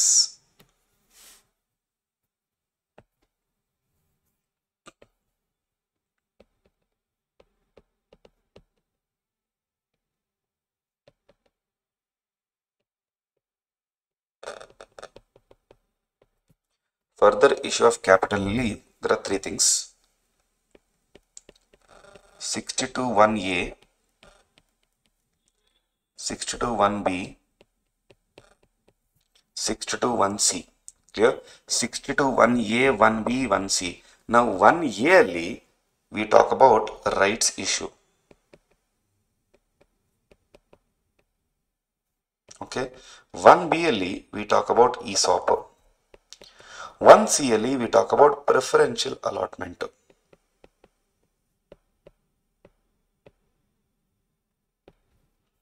Yeah, that's what we will be discussing in this section. In this section, 62(1)(a), 1(b) and 1(c. ಆಯ್ತಾ? 1(a) ಯಾರು ಕೊಡೋದು ನಾವು? C we call. Hello. Just a minute, guys. Right. So, in case of rights issue, we'll be giving it to existing shareholders. Clear? We'll be giving it to existing shareholders. ESOP we give it to employees. Okay, and preferential allotment others or anyone other than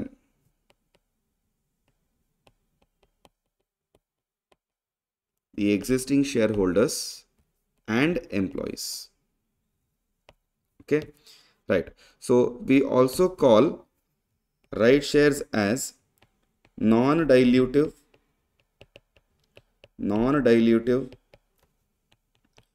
which has preemptive feature, preemptive rights. So when we give it to existing shareholders, they have the first right on these particular shares. Clear? Okay, sir. ಇದರಲ್ಲಿ ಏನಾಗುತ್ತೆ sir, SR pass ಮಾಡಬೇಕು ನಾವು general ಮೀಟಿಂಗಲ್ಲಿ special resolution.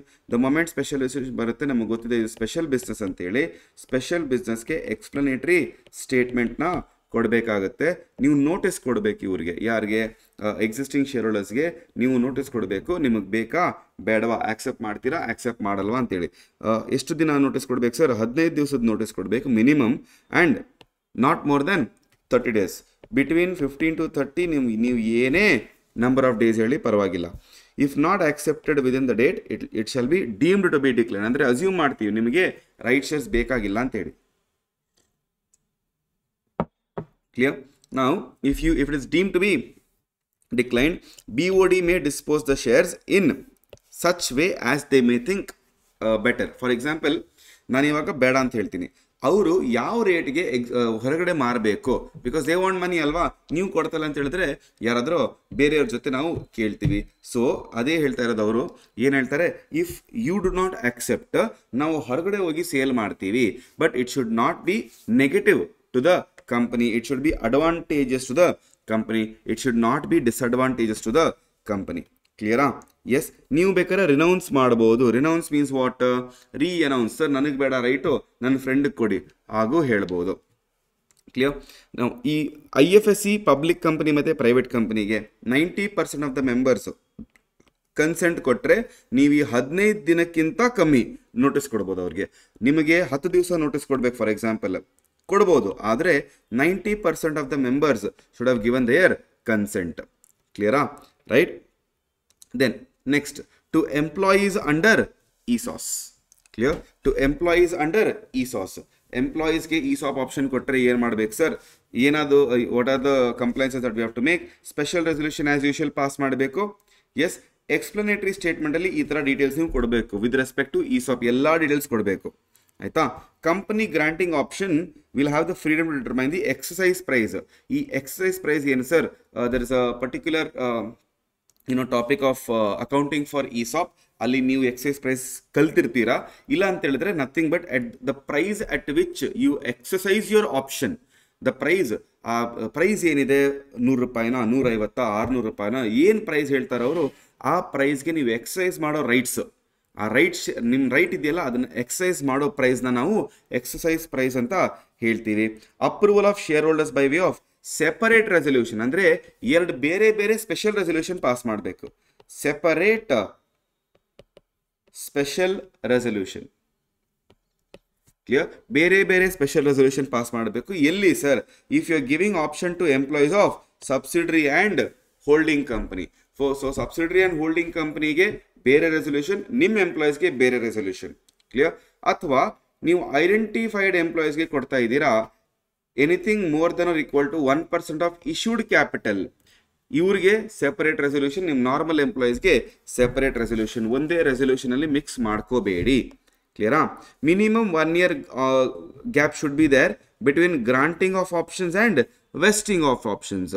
ನಾನು ಇವತ್ತು options ಕೊಡ್ತೀನಿ, ಆದರೆ ಆ ಆಪ್ಷನ್ ನಿಮಗೆ ವೆಸ್ಟ್ ಆಗೋದು, ನಿಮಗೆ ಥಿಂಕ್ ಮಾಡೋದಕ್ಕೆ ಸಿಗೋದು, ನಿಮಗೆ ಆಪ್ಷನೇ ಇರೋದು after 1 year.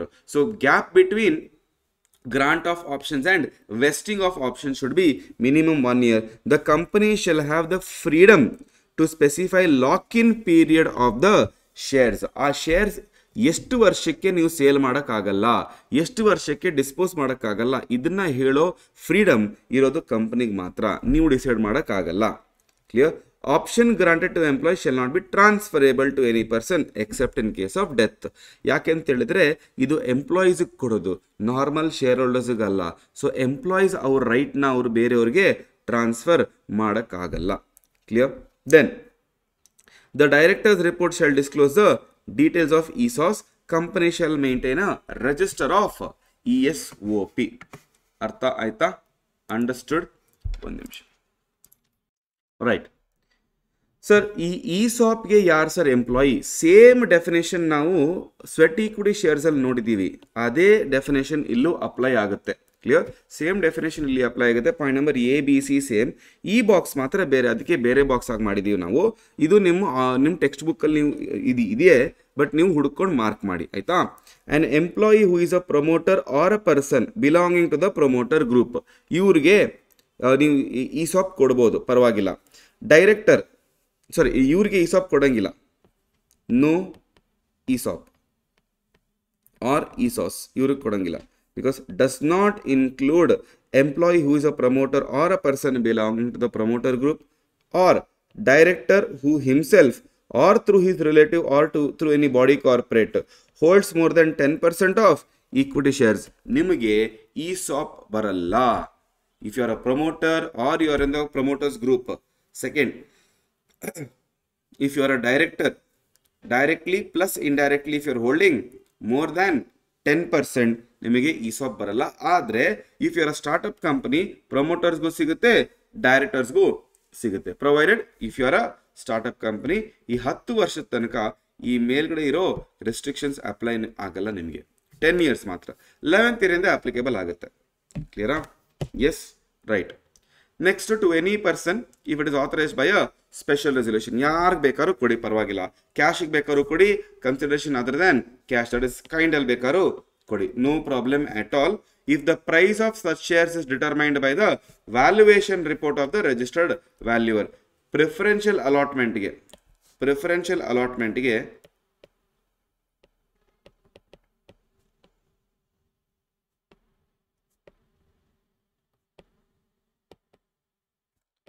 shall be done by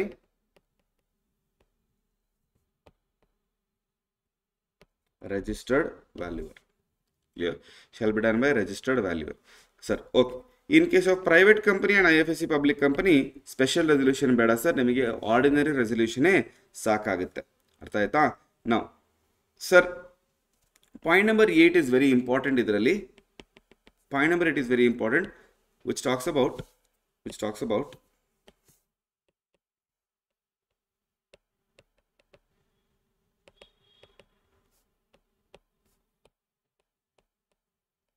applicability on convertible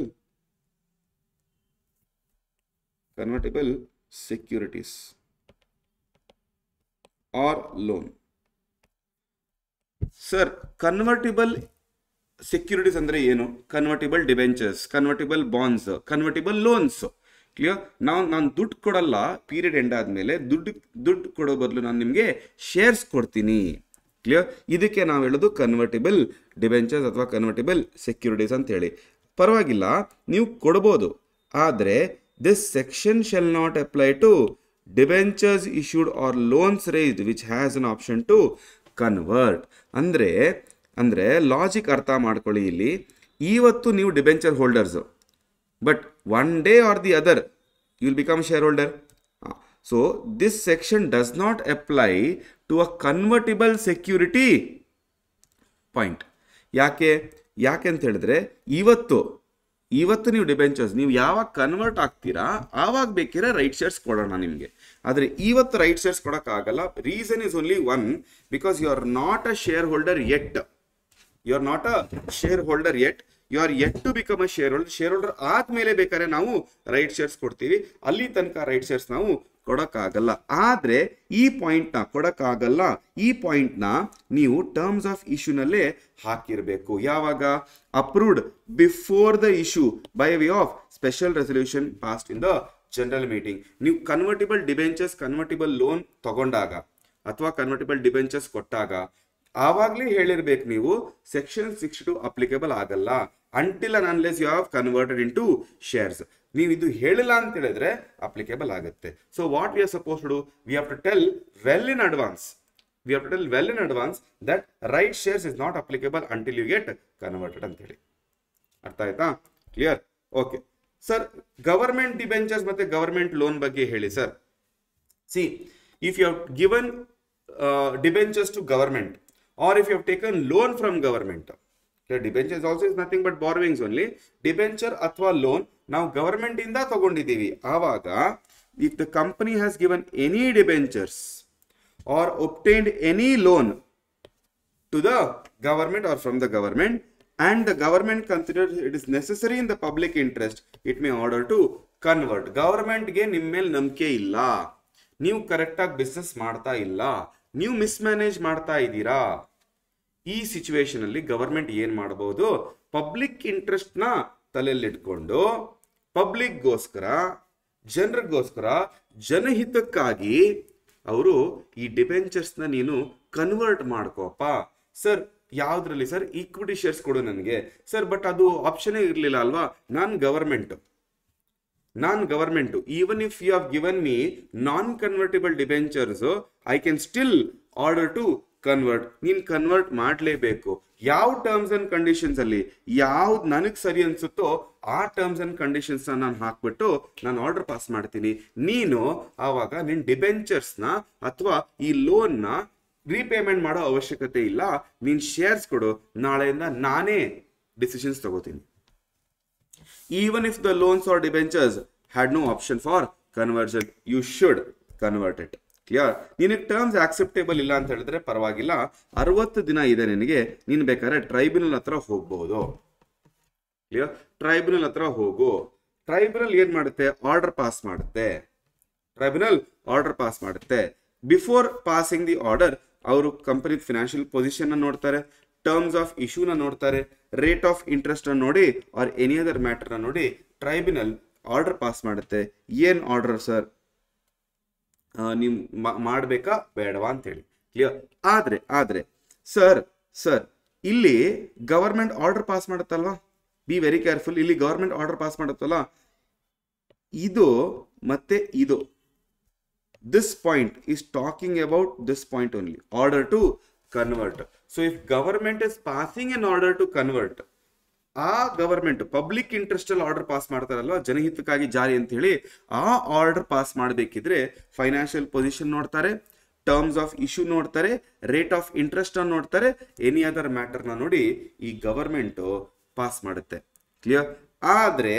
ಆದ್ರೆ ಇನ್ನೊಂದು ಪಾಯಿಂಟ್ ಇದೆ.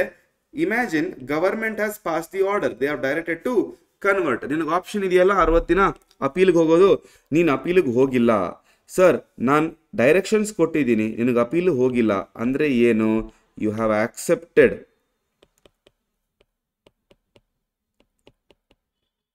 Accepted that conversion is okay. ಸಬ್ ಟಿಕ್ ಆಯ್ತಾ? ಟಿಕ್ಕೆ ಕನ್ವರ್ಷನ್ ಓಕೆ ಸರ್ ನನಗೆ. ಆರ್ ನೀನು ಅಪೀಲ್ಗೆ ಹೋಗಿದ್ಯಾ, ಆದ್ರೆ ಟ್ರೈಬ್ಯುನಲ್ ಆ ಅಪೀಲ್ನ ಡಿಸ್ಮಿಸ್ ಮಾಡಿದೆ. ಆವಾಗ ಡಿಸ್ಮಿಸ್ ಅಂದ್ರೆ ಏನು? ಕರೆಕ್ಟ್, ಗವರ್ಮೆಂಟ್ ಮಾಡಿದ್ದು ಕರೆಕ್ಟ್ ಅಂತ ಹೇಳಿದ್ರೆ ನೀನು MOA ಆಲ್ಟರ್ ಮಾಡಬೇಕು. And we will assume that your authorise capital has increased, because ಇದಕ್ಕೆ ಕನ್ವರ್ಷನ್ ಫೀಚರ್ ಇಲ್ಲ, ಆದ್ರೂ ಕನ್ವರ್ಟ್ ಮಾಡಿಸಿದೀನಿ ನಾನು. That means obviously my authorise capital should go up and my MOA capital clause should be altered. Clear? Idu nim section number 62. Next section number 63 which talks about issue of bonus shares. Bonus shares is nothing but we are giving free of shares. To whom? To people. Clear? Existing shareholders. Idu hosa shareholders ge applicable agalla. Bonus shares is given only for existing shareholders.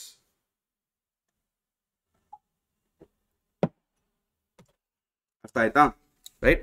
Sources of issue sir ಎಲ್ಲಿಂದ ಕೊಡ್ಬೋದು? Free ರಿಸರ್ವ್ನ ಕೊಡ್ಬೋದು, SPA B square ಮತ್ತೆ CRR, preference shares ಅಲ್ಲಿ CRR ನಾವು create ಮಾಡಿದ್ವಲ್ಲ ಅದರಿಂದ. Revaluation reserve ಇಂದ ಕೊಡಬೇಡಿ, because ಅದರಲ್ಲಿ ದುಡ್ಡೇ ಇಲ್ಲ. ಆಯ್ತಾ? Cannot issue bonus shares unless AOA articles ಬೇಕು, ಬೋರ್ಡ್ ರೆಕಮೆಂಡೇಶನ್ ಬೇಕು, ಜನರಲ್ ಮೀಟಿಂಗ್ ಅಲ್ಲಿ ಆಕ್ಸೆಪ್ಟೆನ್ಸ್ ಬೇಕು. ಸರ್ ನೀವು ಈ ಡೆಪಾಸಿಟ್ ಮತ್ತೆ ಡಿಬೆಂಚರ್ಸ್ನ ನೀವು ಪೇ ಮಾಡಿಲ್ಲ, ರಿಡಮ್ಷನ್ ಮಾಡಿಲ್ಲ, ಇಂಟ್ರೆಸ್ಟ್ ಕೊಟ್ಟಿಲ್ಲ, ಬೋನಸ್ ಶೇರ್ಸ್ ಕೊಡಂಗಿಲ್ಲ.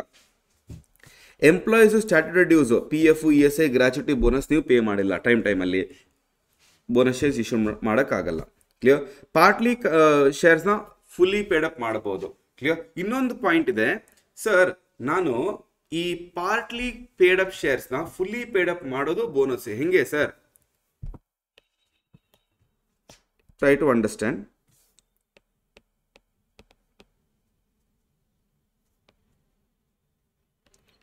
We call it bonus shares ಅಂತ, ಬಟ್ ಈ ಕಾನ್ಸೆಪ್ಟ್ ನಾವು ಬೋನಸ್ ಕಾಲ್ ಅಂತ ಹೇಳ್ತೀವಿ. ಇಮ್ಯಾಜಿನ್ ಒಂದು ಶೇರ್ ಇದೆ ಆಫ್ ₹10. ಕ್ಲಿಯರ್? ಆದರೆ ₹6 ಪೇಡ್ ಅಪ್. ನಾನೇ ನನ್ನ ರಿಸರ್ವ್ ಇಂದ ₹4 ನಿನ್ನ ಬಿಹಾಫಲ್ಲಿ ಪೇ ಮಾಡಿ, ಈ ₹4 ರಿಸರ್ವ್ಸ್ ಇಂದ ಪೇ ಮಾಡ್ತೀನಿ ನಾನು. So when I pay this 4 rupee and I convert your 6 rupee share into 10 rupee share, so this when I pay, I can call this as bonus call. Clear? ಇದು ಪರವಾಗಿಲ್ಲ ಮಾಡಬಹುದು, because ನೀವು ಒಬ್ಬರು partly paid ಶೇರ್ಸ್ನ ನೀವು fully paid ಮಾಡ್ತಾ ಇದ್ದೀರಾ, rather than giving them one share, you're actually converting their shares into fully paid up shares. Idu acceptable, no problem at all. Clear? Yes, right sir. Now sir, complies with such other conditions paravagala. Bonus shares shall not be issued in lieu. Lieu means what? Instead. Sir, ನಾನು bonus shares ಹೇಳಿ dividend ಕೊಡಬಾರ್ದು, dividend ಹೇಳಿ bonus shares ಕೊಡಬಾರ್ದು. ನೀವು dividend ಹೇಳಿ dividend ಕೊಡಿ, bonus shares ಹೇಳಿ bonus shares ಕೊಡಿ, ಆದರೆ ಒಂದನ್ನ ಹೇಳಿ ಇನ್ನೊಂದನ್ನ ಮಾಡಬೇಡಿ. ಕ್ಲಿಯರ್? ಹೇಳೋದೊಂದು ಮಾಡೋದೊಂದು ಮಾಡಬೇಡಿ ಅಂತ ಹೇಳ್ತಾ ಇರೋದು ಇವರು. ಕ್ಲಿಯರ್? ನೆಕ್ಸ್ಟ್ ಸರ್, ಕಂಪನಿ ಒಂದ್ಸರ್ತಿ ಅನೌನ್ಸ್ ಮಾಡಿದ್ರೆ ಮತ್ತೆ ಹಿಂತೆಗೆಯೋ ಪ್ರಶ್ನೆನೇ ಇಲ್ಲ sir. Withdrawal is not at all allowed. Clear? That is your section number 63. Right? Next important section is section number 66, reduction of share capital. Sir, share capital reduce ಮಾಡಬೇಕಿದ್ರೆ there are 3 ways. Clear? there are 3 ways. ಏನ್ sir? What are these 3 ways? Number 1, extinguishing or reducing the liability. Sir, ನಾನು A ಲಿಮಿಟೆಡ್ಗೆ 4 ರೂಪಾಯಿ ಕೊಡಬೇಕು, ಅವರು 4 ರೂಪಾಯಿ ಕೊಟ್ಟಿಲ್ಲ. ಆ 4 ರೂಪಾಯಿನ ನಾನು ಕೊಟ್ಟಿಲ್ಲ ಅವ್ರಿಗೆ, ಆ 4 ರೂಪಾಯಿನ ಅವರು ಎಲಿಮಿನೇಟ್ ಮಾಡ್ತಾರೆ. 10 ರೂಪಾಯಿ ಶೇರು 6 ರೂಪಾಯಿ ಕೊಟ್ಟಿದ್ದೀನಿ ನಾನು. ಕ್ಲಿಯರ್? 10 ರೂಪಾಯಿ ಶೇರ್ 6 ರೂಪಾಯಿ ಕೊಟ್ಟಿದ್ದೀನಿ, ಆದ್ರೆ 4 ರೂಪಾಯಿ ಕೊಡ್ಬೇಕಾ? ನಾನೇನ್ ಮಾಡಿದೀನಿ, 4 ರೂಪಾಯಿ ಕೊಟ್ಟಿಲ್ಲ. ಆವಾಗ ಅವ್ರೇನ್ ಮಾಡ್ತಾರೆ, ಈ 10 ರೂಪಾಯಿ 6 ರೂಪಾಯಿ ಶೇರ್ಸ್ನ 6 ರೂಪಾಯಿಗೆ ಕನ್ವರ್ಟ್ ಮಾಡಿ 100% ಮಾಡ್ತಾರೆ. ಆ 4 ರೂಪಾಯಿನ ಮನ್ನಾ ಮಾಡ್ಬಿಡ್ತಾರೆ. ಅಂಡ್ ದೇ ಟೆಲ್, ಈ 4 ರೂಪಾಯಿ ನೀನು ಕೊಡೋದೇ ಬೇಡ, ನಾನು ಶೇರ್ಸ್ನ 6 ರೂಪಾಯಿ ಕನ್ವರ್ಟ್ ಮಾಡಿದ್ದೀನಿ. So it's a 6 rupee share, paid up value 6, therefore it becomes fully paid up. ಆ 4 ರೂಪಾಯಿನ ನಾನು ಎಕ್ಸ್ಟಿಂಗ್ವಿಶ್ ಮಾಡ್ತಾ ಇದ್ದೀನಿ. ಎರಡನೇದು, sir, cancel or write off that part of capital which is lost or not represented by available asset. ಇವಾಗ ನಾನು capital ಹಾಕೋದು ಯಾಕೆ? ಬಿಸ್ನೆಸ್ ಮಾಡೋದಕ್ಕೆ. 1 ಲಕ್ಷ ಹಾಕಿದ್ದೀನಿ, 30,000 ನಂದು ಲಾಸ್ ಆಯಿತು. ಕ್ಲಿಯರ್? ಈ ಲಾಸ್ನ P&L ಡೆಬಿಟ್ ಬ್ಯಾಲೆನ್ಸ್ ಇರುತ್ತಲ್ವಾ? ಇವಾಗ ಅದನ್ನ ರೈಟ್ ಆಫ್ ಮಾಡೋದಕ್ಕೆ ರಿಡಕ್ಷನ್ ಆಫ್ ಕ್ಯಾಪಿಟಲ್ ಹೇಳ್ತೀವಿ. ಶೇರ್ ಕ್ಯಾಪಿಟಲ್ ಇಂದ ನಾವು ರೆಡ್ಯೂಸ್ ಮಾಡ್ತೀವಿ, ಬಿಕಾಸ್ ಕ್ಯಾಪಿಟಲ್ ಹೋಯ್ತಲ್ವಾ ನಮಗೆ. Yes, so capital which is lost or not represented by any asset. Meaning what? ನಾನು ದುಡ್ಡು ಹಾಕಿದ್ದೆ, 1 ಲಕ್ಷ ಕ್ಯಾಪಿಟಲ್ ಹಾಕಿದ್ದೆ, 1 ಲಕ್ಷ ಕ್ಯಾಪಿಟಲ್ ಇಲ್ಲ, 30,000 ಲಾಸ್ ಆಯಿತು. ಸೊ ಆ 30,000ನ ಕ್ಯಾಪಿಟಲ್ ಜೊತೆ ಅಡ್ಜಸ್ಟ್ ಮಾಡೋದಕ್ಕೆ ನಾವು ರಿಡಕ್ಷನ್ ಆಫ್ ಶೇರ್ ಕ್ಯಾಪಿಟಲ್ ಅಂತ ಹೇಳ್ತೀವಿ. Lost one to pay off that part of capital which is in excess of the wants of the company. ಅಗತ್ಯಕ್ಕಿಂತ ಜಾಸ್ತಿ ಇದ್ರೆ ಅಮೃತನೂ ವಿಷ ಆಗುತ್ತೆ. ಹಾಗೆ ಇಲ್ಲಿ ಏನಾಗುತ್ತೆ ಸರ್, ಜಾಸ್ತಿ ದುಡ್ಡು ಇಟ್ಕೊಂಡು ನಾನು ಯೂಸ್ ಮಾಡ್ತಾ ಇಲ್ಲ, ಯಾಕೆ ಸುಮ್ಮನೆ ಇಟ್ಕೊಳ್ಳೋದು, ನಾನು ವಾಪಸ್ ಕೊಡ್ತೀನಿ ಅವ್ರಿಗೆ. ಆ ವಾಪಸ್ ಕೊಡೋ ಪ್ರಾಸೆಸ್ಗೆ ನಾವು ರಿಡಕ್ಷನ್ ಆಫ್ ಶೇರ್ ಕ್ಯಾಪಿಟಲ್ ಅಂತ ಹೇಳ್ತೀವಿ. ಅರ್ಥ ಆಯ್ತಾ? ಪ್ರೊಸೀಜರ್ ಏನು sir? Very easy. SR as usual, special business, ಅದಕ್ಕೆ SR MOA ನೀವು ಆಲ್ಟರ್ ಮಾಡಬೇಕು by reducing the amount and the number of shares. ಮತ್ತೆ no reduction shall be made if there is arrears. NCLT ಗೆ application ಮಾಡ್ಬೇಕು ನೀವು. NCLT ಏನ್ ಮಾಡುತ್ತೆ? CG, ROC, SEBI ಮತ್ತೆ ಕ್ರೆಡಿಟರ್ಸ್, ಈ 4 ಜನಕ್ಕೆ ನೋಟಿಸ್ ಕಳಿಸುತ್ತೆ. ನೋಡಿ, ಇವರು ಕ್ಯಾಪಿಟಲ್ ರೆಡ್ಯೂಸ್ ಮಾಡ್ತಾ ಇದ್ದಾರೆ, ನಿಮ್ಗೆ ಏನಾದ್ರು ಪ್ರಾಬ್ಲಮ್ ಇದೆಯಾ? ಇವರು ಕ್ಯಾಪಿಟಲ್ ರಿಡ್ಯೂಸ್ ಮಾಡ್ತಾ ಇದ್ದಾರೆ, ನಿಮ್ಗೆ ಏನಾದ್ರು ಪ್ರಾಬ್ಲಮ್ ಇದೆಯಾ? ಅವರು ಬಂದು ರೆಪ್ರೆಸೆಂಟೇಷನ್ ಮಾಡ್ತಾರೆ ವಿದಿನ್ 3 months. ಕ್ಲಿಯರಾ? ನೌ ಇವಾಗ if no representation has been received within the said period, they shall be presumed that they do not have any objection. ನಾವು ಅವರು 3 ತಿಂಗಳು ರೆಪ್ರೆಸೆಂಟೇಷನ್ನೇ ಮಾಡಿಲ್ಲ, ನಾವು ಏನ್ ಅನ್ಕೋಬೇಕು ಸರ್, ಇವ್ರಿಗೇನು ಪ್ರಾಬ್ಲಮ್ ಇಲ್ಲ ಅಂತ ಹೇಳಿ ಅನ್ಕೋತೀವಿ. ಕ್ಲಿಯರಾ? ನೆಕ್ಸ್ಟ್, ಮತ್ತೆ ಟ್ರೈಬ್ಯುನಲ್ ಆರ್ಡರ್ ಪಾಸ್ ಮಾಡುತ್ತೆ. ಆ ಆರ್ಡರ್ನ ನಾವು ROC ಹತ್ರ ಒಂದು ಕಾಪಿ ಫೈಲ್ ಮಾಡಬೇಕು. ಕ್ಲಿಯರ್? ಇವಾಗ ಸರ್ ಒಂದು ಪಾಯಿಂಟ್ ಇದೆ ಇಲ್ಲಿ, creditor debt or their claim, ಅವ್ರ ಕ್ಲೇಮು ಅಥವಾ ಅವ್ರ ಡೆಟ್ಟು ನೀವು ಪೇ ಮಾಡಬೇಕಲ್ವಾ, ಅದನ್ನ ಕರೆಕ್ಟಾಗಿ ಡಿಸ್ಚಾರ್ಜ್ ಮಾಡಿ ಅಥವಾ ಅವ್ರ ಜೊತೆ ಕನ್ಸೆಂಟ್ ತಗೊಳ್ಳಿ, ಅವ್ರ ಹತ್ರ ಒಂದು ಕನ್ಸೆಂಟ್ ತಗೊಳ್ಳಿ. Either discharge them, discharge means what? Pay ಮಾಡಬೇಡಿ. Either pay them or you take consent of creditors. If you don't take consent of creditors then it will be a default. Tribunal order pass ಮಾಡಲ್ಲ. ಅರ್ಥ ಆಯ್ತಾ? ಇವಾಗ sir ಕ್ರೇಟಾರ್ ignore ಮಾಡಿ ಅವ್ರ business ಮಾಡ್ತಾ ಇದ್ದಾರೆ, ನಾವು ರಿಡಕ್ಷನ್ಗೆ ಹೋಗ್ತಾ ಇದ್ದೀವಿ. ನಮ್ಮ ಲಿಸ್ಟಲ್ಲಿ ನಾವೊಂದು ಲಿಸ್ಟ್ ಪ್ರಿಪೇರ್ ಮಾಡಬೇಕು, ಕ್ರೇಟಾರ್ಸ್ ಲಿಸ್ಟು. ಆ ಲಿಸ್ಟಲ್ಲಿ ಯಾವುದೋ ಒಂದು ಕ್ರೇಟಾರ್ದು ಹೆಸರು ಬಿಟ್ಟೋಗಿದೆ ಸರ್, ಕ್ಲಿಯರ್? ಹೆಸರು ಬಿಟ್ಟೋಗಿದೆ. ಆ್ಯಂಡ್ ನಾವು when we do advertisements and all ಅವ್ರಿಗೆ ಗೊತ್ತಾಗುತ್ತೆ, ಬಟ್ ಅವ್ರು ಇಗ್ನೋರ್ ಮಾಡ್ತಾರೆ. ಯಾರು ಅವರು? ಕ್ರೇಟಾರು. ನಾವು ಅವ್ರ ಹೆಸರು ಬಿಟ್ಟಿದ್ದೀವಿ, ಅವ್ರಿಗೂ ಅದ್ರ ಬಗ್ಗೆ ಬಿದ್ದಿಲ್ಲ. ನಾವು ಹೋಗಿ ಆರ್ಡರ್ ಪಾಸ್ ಮಾಡ್ತೀವಿ, ನಾವು ಯಾರು ಟ್ರೈಬ್ಯುನಲ್ ಹತ್ರ ಹೋಗಿ ಆರ್ಡರ್ ಪಾಸ್ ಮಾಡ್ಕೋತೀವಿ. ದಟ್ ಈಸ್ ನಾವು ರಿಡಕ್ಷನ್ ಮಾಡ್ಬೋದು ಅಂತೇಳಿ. ನಾಳೆ ರಿಡಕ್ಷನ್ ಆದಮೇಲೆ ಕಂಪನಿ ಹೇಳಬಾರ್ದಲ್ವಾ, ಕ್ರೇಟಾರ್ ನಿನ್ನ ಹೆಸರಿಲ್ಲ ಲಿಸ್ಟಲ್ಲಿ, so I am not suppose to pay you. ನಮ್ದು ಆಲ್ರೆಡಿ ಟ್ರೈಬ್ಯುನಲ್ ಪಾಸ್ ಮಾಡಿದ್ದಾರೆ ಆರ್ಡ್ರು, ನಾನು ನಿನಗೆ ಪೇ ಮಾಡಲ್ಲ. ಹಿಂಗೆ ಹೇಳಿದ್ರೆ ಕ್ರೇಟಾರ್ ಟ್ರೈಬ್ಯುನಲ್ ಹತ್ರ ಹೋಗ್ಬೋದು.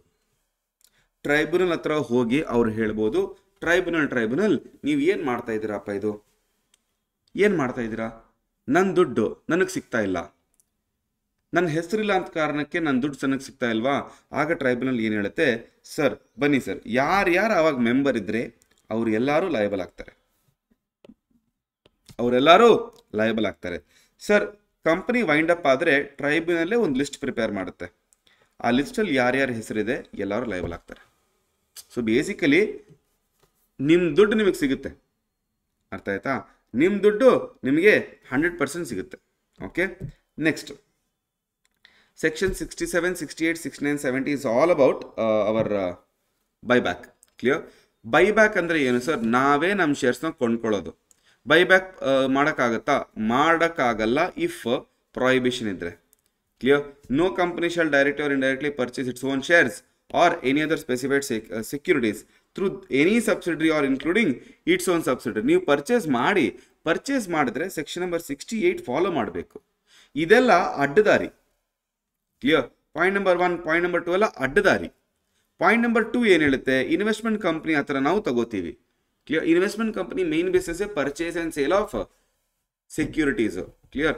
ಇಂಥ ಕಂಪ್ನಿಗಳಿಂದ ನಾವು ಪರ್ಚೇಸ್ ಮಾಡಿದ್ರೆ ನಮಗೆ ಪ್ರಾಹಿಬಿಷನ್. ನೀವೇ ಪರ್ಚೇಸ್ ಮಾಡಿ ಡೈರೆಕ್ಟ್ ಆಗಿ, ಅವ್ರ ಹತ್ರ ಯಾಕೆ ಹೋಗ್ತೀರಾ? ಅವ್ರ ಥ್ರೂ ಯಾಕೆ ಪರ್ಚೇಸ್ ಮಾಡ್ತೀರಾ? ನೀವೇ ಡೈರೆಕ್ಟಾಗಿ ಪರ್ಚೇಸ್ ಮಾಡಿ. If are going through someone, ಏನೋ ಮರ್ಮ ಇದೆ ಇದರಲ್ಲಿ. ಆಯ್ತಾ ಸರ್? 3 ವರ್ಷ ತನಕ ನೀವು ಬೈಬ್ಯಾಕ್ ಮಾಡೋಕ್ಕಾಗಲ್ಲ ಈ 4 ಡಿಫಾಲ್ಟ್ ಮಾಡಿದ್ರೆ. ಏನದು? Default in payment of deposits and interest, debentures, preferences, ಅವ್ರ ಡಿವಿಡೆಂಡು, ದೆನ್ ಟರ್ಮ್ ಲೋನ್ ಮತ್ತು interest. So 3D plus interest. ಏನದು 3D? Deposit, debentures and dividend ಮತ್ತು preference shares and term loan and their interest ಮಾಡಿದ್ರೆ 3 ವರ್ಷದ ತನಕ ನಿಮಗೆ prohibition ಇದೆ. Clear? Straight away prohibition. 4th one, no company shall buy back in case of non compliance of following provisions. 92, 123, 127, 129 ಈ 4 ಸೆಕ್ಷನ್ಸ್ನ ನೀವು ನಾನ್ comply ಮಾಡಿದ್ರೆ ನಿಮಗೆ ಪ್ರಾಹಿಬಿಷನ್ ಇದೆ. ಈ ನೀವು ಬೈಬ್ಯಾಕ್ ಮಾಡೋಕ್ಕಾಗದೇ ಇಲ್ಲ. ಅರ್ಥ ಆಯ್ತಾ? So first my request to you, whenever you are studying buyback, read section 70 first 70ನ ಓದ್ಕೊಳ್ಳಿ. ಯಾಕೆ? 70 ಪ್ರಾಹಿಬಿಷನ್ ಮಾತಾಡ್ತಾ ಇದೆ. ಏನ್ ಮಾಡಬಾರ್ದು, ಮಾಡಕ್ ಬಿಡಲ್ಲ, ಅದನ್ನ ಫಸ್ಟ್ ಓದ್ಕೊಳ್ಳಿ. ಮತ್ತೆ ಸೆಕ್ಷನ್ 67ಗೆ ಬನ್ನಿ. ಏನದು? Restrictions. Clear? Some things you can do but you have to follow section number 67. ಏನದು? ಸರ್ ಪ್ರೈವೇಟ್ ಕಂಪನಿ ಬಿಟ್ಬಿಡಿ, ಪ್ರೈವೇಟ್ ಕಂಪನಿ ಪಬ್ಲಿಕ್ ಇಂದ ತಗೊಳಕ್ಕಾಗಲ್ಲ. Clear? So for them from the members only they have to take.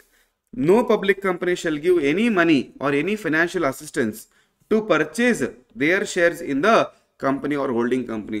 Sir let's say for example, ನಾನು ಯಾರಿಗಾದ್ರೂ ದುಡ್ಡು ಕೊಡ್ತೀನಿ, ದುಡ್ಡು ಕೊಟ್ಟು ನಾನು ಅವ್ರಿಗೆ ಹೇಳ್ತೀನಿ ನನ್ನ ಕಂಪನಿ ಶೇರ್ಸ್ ಎಲ್ಲ ನೀನು ತಗೋ, ನಿನ್ನಿಂದ ನಾನು ತಗೋತೀನಿ. ಯಾಕೆ? ಮಾರ್ಕೆಟಲ್ಲಿ ಬೈಬ್ಯಾಕ್ ಮಾಡಬೇಕಿದ್ರೆ ನಾನು ರೇಟ್ ಕೊಡಬೇಕು, ಶೇರ್ ಹೋಲ್ಡರ್ಸ್ ಹೇಳಿರೋ ರೇಟು ನಾನು ಕೊಡಬೇಕಾಗುತ್ತೆ. ಸೊ ಇಮ್ಯಾಜಿನ್ ಇವಾಗ share price 100 rupees. Okay, but ನನಗೆ ಬೈಬ್ಯಾಕ್ ಮಾಡೋಕ್ಕಿದ್ರೆ ನಾನು ಆಫರ್ ಕೊಡಬೇಕು. Sir there are shareholders who will tell ನನಗೆ 500 ರೂಪಾಯಿ ಕೊಡು ಒಂದು ಶೇರ್ಗೆ, ನಾನು ಕೊಡ್ತೀನಿ ಅಂತ. ಬಟ್ ಮಾರ್ಕೆಟ್ ರೇಟ್ ಇವಾಗಿರೋದು ಲೆಟ್ಸ್ ಸೇ ಫಾರ್ ಎಕ್ಸಾಂಪಲ್ 100 ರೂಪಾಯಿ. ನಾನೇನು ಹೇಳ್ತೀನಿ, ಒಬ್ಬರ ಹತ್ರ ದುಡ್ಡು ಕೊಟ್ಟು ಫುಲ್ ದುಡ್ಡು ಕೊಡ್ತೀನಿ, ನಾನು ಅವ್ರಿಗೆ ಹೇಳ್ತೀನಿ ನಾನು ಎಷ್ಟೆಲ್ಲ ಶೇರ್ ಇದೆ ಮಾರ್ಕೆಟಲ್ಲಿ ನೀನು ಎತ್ಕೋ. Clear? He will take at 100 rupees. Yes or no? ನಾವು ನಾನು ಏನು ಅವನಿಗೆ ಹೇಳ್ತೀನಿ, ನೀನು 100 ರೂಪೀಸಲ್ಲಿ ಮಾರಿದ್ಯಾ ತೊಗೊಂಡಿದ್ಯಾ, ನನಗೆ 120 ರೂಪೀಸಲ್ಲಿ ಕೊಡು, ನೀನು 20 ರೂಪಾಯಿ ನಿನಗೆ ಪ್ರಾಫಿಟ್ ಆಗುತ್ತೆ. ಯಾಕೆ ಅಲ್ಲಿ 500 ರೂಪಾಯಿ ಕೇಳ್ತಾ ಇದ್ದಾರೆ, ಇಲ್ಲಿ 120 ರೂಪಾಯಿ ಕೇಳ್ತಾ ಇದ್ದಾರೆ, 380 ರೂಪಾಯಿ ನಾನು ಸೇವ್ ಮಾಡ್ತಾ ಇದ್ದೀನಿ. ಎಸ್, ಅದಕ್ಕೋಸ್ಕರ ಸರ್ ಈ ಥರ ನೀವು ಶಾರ್ಟ್ಕಟ್ ತಗೋಬೇಡಿ, ಇದು ಒಳ್ಳೆಯದಲ್ಲ, ಜೀವನಕ್ಕೆ ಮಾರ್ಕೆಟ್ಗೆ ಒಳ್ಳೆಯದಲ್ಲ. So no public company shall give any financial assistance to purchase any shares. ಆದರೆ ಬ್ಯಾಂಕಿಂಗ್ ಕಂಪನಿ ದುಡ್ಡು ಕೊಡ್ಬೋದು. ಯಾಕೆ? ಅವ್ರ ನಾರ್ಮಲ್ ಬಿಸ್ನೆಸ್ಸೇ ಲೋನ್ ಕೊಡೋದು, ಅವ್ರಿಗೆ ನೀವು ಅಪ್ಲಿಕೇಬಲ್ ಆಗಲ್ಲ ಅಂತ ಹೇಳಿದ್ರೆ ಹೆಂಗಪ್ಪ? ಅವ್ರ ನಾರ್ಮಲ್ ಬಿಸ್ನೆಸ್ಸೇ ಲೋನ್ ಕೊಡೋದು. ಬಟ್ ಲೋನ್ ಯಾತಕ್ಕೆ? ನಿನ್ನ ಬಿಸ್ನೆಸ್ ಪ್ರಕಾರ ಕೊಡು. ಬ್ಯಾಂಕ್ಗಳು ಫ್ರಾಡ್ ಮಾಡಂಗಿದ್ರೆ ಇಲ್ಲ. And in ordinary course of business, generally business flow ಅಲ್ಲಿ ಕೊಡು, ಪರವಾಗಿಲ್ಲ. ಕ್ಲಿಯರಾ? ನೆಕ್ಸ್ಟ್ ಸರ್, ಟ್ರಸ್ಟಿಗೆ ಕೊಡ್ತಾ ಇದ್ದೀವಿ ನಾವು. Employees on behalf of employees ನೀನು ಶೇರ್ಸ್ ಪರ್ಚೇಸ್ ಮಾಡು, ಅದಕ್ಕೆ ಕಂಪನಿ ದುಡ್ಡು ಕೊಡ್ಬೋದು, ಪರವಾಗಿಲ್ಲ. Imagine A limited is giving me money, ನಾನು ಟ್ರಸ್ಟಿ ಆ್ಯಂಡ್ ಅವ್ರು ನನಗೆ ಹೇಳ್ತಾ ಇದ್ದಾರೆ ಮಾರ್ಕೆಟಲ್ಲಿ ಶೇರ್ಸ್ ಹೋಗ್ಬಿಟ್ಟು ಪರ್ಚೇಸ್ ಮಾಡು. ಯಾರಿಗೆ ಇದು? ನನ್ನ ಎಂಪ್ಲಾಯೀಸ್ಗೆ. ಸರ್ ಕಾರ್ತಿಕ್ ಸರ್, ನೀವು ಭದ್ರವಾಗಿ ಇಟ್ಕೊಳ್ಳಿ ನಿಮ್ಮ ಹತ್ರ, you are the trustee for this. ಇದು ಪರವಾಗಿಲ್ಲ. ಆದರೆ ಎಷ್ಟು? Maximum 5% of PUC plus FR, ತುಂಬ ದೊಡ್ಡ ಅಮೌಂಟ್ ಆಗುತ್ತೆ ಲಿಸ್ಟೆಡ್ ಕಂಪನೀಸಲ್ಲಿ. ಕ್ಲಿಯರಾ? 6 ತಿಂಗಳ ತನಕ ನೀವು ಕೊಡ್ಬೋದು. ಯಾರಿಗಾದ್ರೂ ಎಂಪ್ಲಾಯೀಸ್ಗೆ ನೀವು ಲೋನ್ ಕೊಡಲೇಬೇಕು ಅಂತ ಹೇಳಿದ್ರೆ ಕೊಡಿ. ಎಷ್ಟು? Only up to 6 months salary it is allowed. Sir imagines, ಯಾರ್ದಾದ್ರೂ 30,000 ಪರ್ ಮಂತ್ ಸ್ಯಾಲ್ರಿ ಇದೆ, ಇವನಿಗೆ ನಾನು 2 ಲಕ್ಷ ಲೋನ್ ಕೊಟ್ಟಿದ್ದೀನಿ, ಅಲೌಡಾ? Not allowed. 30,000 into 6 is 1.8 lakhs. How much have I given? 2 lakhs. Not allowed. Clear? Understood? Right? Okay. So, ಈ section number 67 applicable ಆಗಲ್ಲ. Private and specified public companies provided in whose share capital no other body corporate has invested. ಈ IFSC public company ಮತ್ತೆ private ಕಂಪನಿಯಲ್ಲಿ ಯಾರಾದರೂ ಬೇರೆ body corporate investment ಇರಬಾರ್ದು. Clear? Borrowings from banks or financial institution shall be less than twice of paid up capital or 50 CR, whichever is lower. Meaning what? See, ಇದೇ ಈ point number B ಮತ್ತೆ point number C, point number B ಮತ್ತೆ point number C and point number A also ನಾವು deposits chapter regular ಕ್ಲಾಸಸ್ಸಲ್ಲಿ in depth ಆಗಿ ಮಾಡ್ತೀವಿ, left right centre ಮಾಡ್ತೀವಿ ನಾವು. ಕ್ಲಿಯರ್? ಅಲ್ಲಿ ತುಂಬ ಹೊತ್ತು ಡಿಸ್ಕಷನ್ ಮಾಡಿ ಈ ಪಾಯಿಂಟ್ನ ಅರ್ಥ ಮಾಡ್ಕೋತೀವಿ. ಬಟ್ ಇನ್ ಶಾರ್ಟ್ ನಾನು ಹೇಳೋದಿದು, ಅಷ್ಟು ಟೈಮ್ ಇಲ್ಲಿರಲ್ಲ ನಮಗೆ, because it is just a revision session. ನೀವು ನೆನಪಿಟ್ಕೋಬೇಕು ಡೆಪಾಸಿಟ್ಸ್ ಚಾಪ್ಟ್ರಲ್ಲಿ ನೀವು ಎಲ್ಲಿ ಕಲ್ತಿದ್ದೀರಾ, ಅಲ್ಲಿ ಯಾವ ಥರ ಕಲಿಸಿದಾರ ಅವರು ಆ ಥರ ನೆನಪಿಟ್ಕೊಳ್ಳಿ. ಬಾರೋವಿಂಗ್ಸ್ ಇದೆಯಲ್ಲ, ಅದು 50 ಕೋಟಿ ಅಥವಾ 2 ಪಟ್ಟು ಪೇಡ್ ಅಪ್ ಶೇರ್ ಕ್ಯಾಪಿಟಲ್, ಇದರಿಂದ ವಿಚ್ ಎವರ್ ಇಸ್ ಲೋವರ್ ತಗೊಳ್ಳಿ, ಅದಕ್ಕಿಂತ ಕಮ್ಮಿ ಇರಬೇಕು, ಆವಾಗ ಮಾತ್ರ ಎಕ್ಸೆಂಪ್ಷನ್ ಸಿಗೋದು. Clear? And no default in repayment of such borrowings. Such borrowings means what?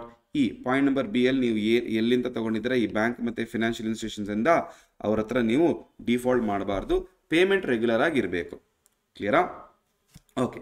Not applicable to Nidhi companies if purchased by the company from a member on his ceasing to be a depositor or borrower. See, Nidhi companies ತುಂಬ ಚಿಕ್ಕ company, ಎಲ್ಲ ಚಿಕ್ಕ ಚಿಕ್ಕ share holders ಇರೋದಲ್ಲಿ, ದೊಡ್ಡ ದೊಡ್ಡ shareholders ಇರಲ್ಲ. So ಅವರು ಕಂಪನಿ ಬಿಟ್ಟು ಹೋದಾಗ ಅವ್ರ ಶೇರ್ನ ಪರ್ಚೇಸ್ ಮಾಡೋದೇ ನಿಧಿ ಕಂಪನಿ. ಆವಾಗ ಸೆಕ್ಷನ್ 67 ನಾಟ್ ಅಪ್ಲಿಕೇಬಲ್. ಅವರು ತಗೋಬಹುದು without giving any reduction, effect of reduction ಅವರು ತಗೋಬಹುದು, ನೋ ಇಶ್ಯೂಸ್ ಎಟ್ ಆಲ್. ಅದು ಒಂದು ಪಾಯಿಂಟ್ ನೆನಪಿಟ್ಕೊಳ್ಳಿ. Clear? Right sir. Section number 68 procedure. ಏನು ಮಾಡಬೇಕು ಸರ್? ನಾವು ಎಲ್ಲಿಂದ ದುಡ್ಡು ಕೊಡಬೇಕು? FR ಫ್ರೀ ರಿಸರ್ವ್ಸ್ ಇಂದ ದುಡ್ಡು ಕೊಡಿ, SPA ಇಂದ ದುಡ್ಡು ಕೊಡಿ. Clear? Proceeds of the issue, ಹೊಸ ಇಶ್ಯೂ ಇಂದ ದುಡ್ಡು ಕೊಡಿ. ಕಂಡೀಷನ್ಸ್: AOA 10%ಗಿಂತ ಕಡಿಮೆ ಆರ್ 10% ಇದ್ರೆ BR ಬೋರ್ಡ್ ರೆಸೊಲ್ಯೂಷನ್ ಪಾಸ್ ಮಾಡಬೇಕು. 10ರಿಂದ 28% ಆದರೆ SR. ಕ್ಲಿಯರ್? ಈಕ್ವಿಟಿ ಶೇರ್ಸ್ ಮಾತ್ರ ಬೈಬ್ಯಾಕ್ ಮಾಡಿದ್ರೆ ಮ್ಯಾಕ್ಸಿಮಮ್ ಲಿಮಿಟ್ ಎಷ್ಟು? 25%. Debt equity ratio should be less than or equal to 2. More than 2 generally risky ಅಂತ ಕನ್ಸಿಡರ್ ಮಾಡ್ತೀವಿ. So it's a condition where you have to maintain it at 2 levels.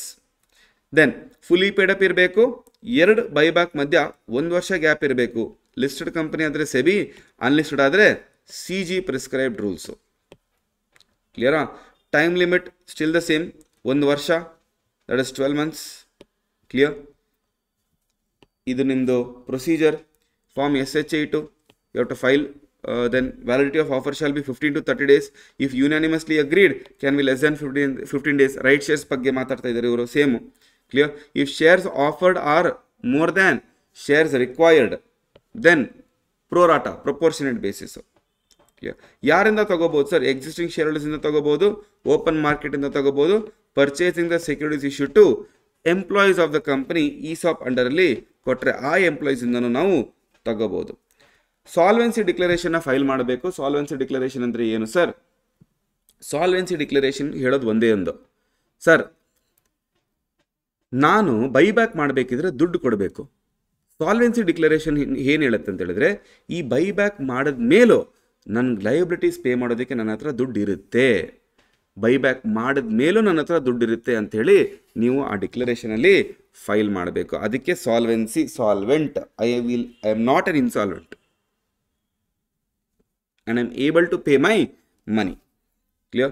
Extinguishment of securities. Sir, securities so bought back shall be extinguished and physically destroyed within 7 days. Physically destroyed means ಆ share ಸರ್ಟಿಫಿಕೇಟ್ನ ನೀವು physically destroyed ಮಾಡಿ, ನೀವು ಬೆಂಕಿ ಕೊಡಿ, ಹರಿದಾಕಿ, ಏನು ಬೇಕಾದ್ರೆ ಮಾಡಿ, but 7 ದಿನದ ಒಳಗಡೆ ಅದನ್ನು ಡಿಸ್ಟ್ರಾಯ್ ಮಾಡಬೇಕು. ಕೂಲಿಂಗ್ ಪೀರಿಯಡ್, ನೆಕ್ಸ್ಟ್ 6 ತಿಂಗಳಿಗೆ ನೀವು ಇದನ್ನು ಮಾಡೋಂಗಿಲ್ಲ, ಪರ್ಚೇಸ್ ಮಾಡೋಂಗಿಲ್ಲ. Clear? Same kind of shares ನೀವು ಇಶ್ಯೂ ಮಾಡೋಂಗಿಲ್ಲ. ಆದರೆ ಈ 4 things are allowed. Bonus issue ಮಾಡ್ಬೋದು, ಆಬ್ಲಿಗೇಷನ್ ಕನ್ವರ್ಷನ್ ಮಾಡ್ಬೋದು, ಸ್ವೆಟ್ ಈಕ್ವಿಟಿ ಆ್ಯಂಡ್ ESOP ಮಾಡ್ಬೋದು, ಪ್ರಿಫರೆನ್ಸ್ ಶೇರ್ಸ್ ಆರ್ ಡಿಬೆಂಚರ್ಸ್ ನೀವು ಕನ್ವರ್ಟ್ ಮಾಡ್ಕೋಬೋದು. ಈ 4 allowed.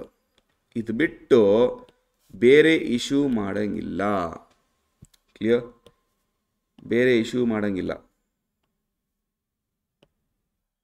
But following will be permitted. ಅರ್ಥ ಆಯ್ತಾ? ಒಂದು ರಿಜಿಸ್ಟರ್ನ ಮೇಂಟೈನ್ ಮಾಡಬೇಕು, ಫೈಲ್ ಮಾಡಬೇಕು, ಆ್ಯಂಡ್ ಆ್ಯಸ್ ಯೂಶ್ವಲ್ ಪೆನಾಲ್ಟಿ ಬರುತ್ತೆ. ಸೊ ವಿತ್ ದಿಸ್ ನಮ್ಮದು ಬೈಬ್ಯಾಕ್ ಮುಗೀತು. ಕ್ಲಿಯರ್? ಬೈಬ್ಯಾಕ್ ಮುಗೀತು. Right? Let's break for breakfast. Those have not done. Clear? Will quickly have a 15 to 20 minutes break, and then we'll be having only debentures to discuss. Quick discussion ಆಗೋಗುತ್ತದು. Clear? That is section number 71 ಮತ್ತು debenture redemption reserve. Clear? ಇದು ಮುಗಿದ್ರೆ ನಮ್ಮದು ಈ chapter ಮುಗೀತು. ಕ್ಲಿಯರಾ? Yes or shall we finish off and then go for breakfast? ನೀವು ಹೇಳಿ. Students opinion ತಗೋತೀನಿ ನಾನು.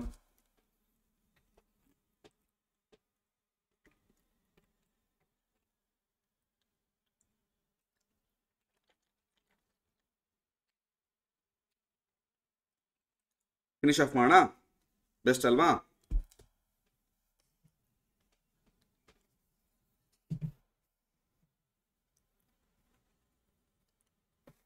ಬೇರೆಯವರು ಮಾತಾಡಿ.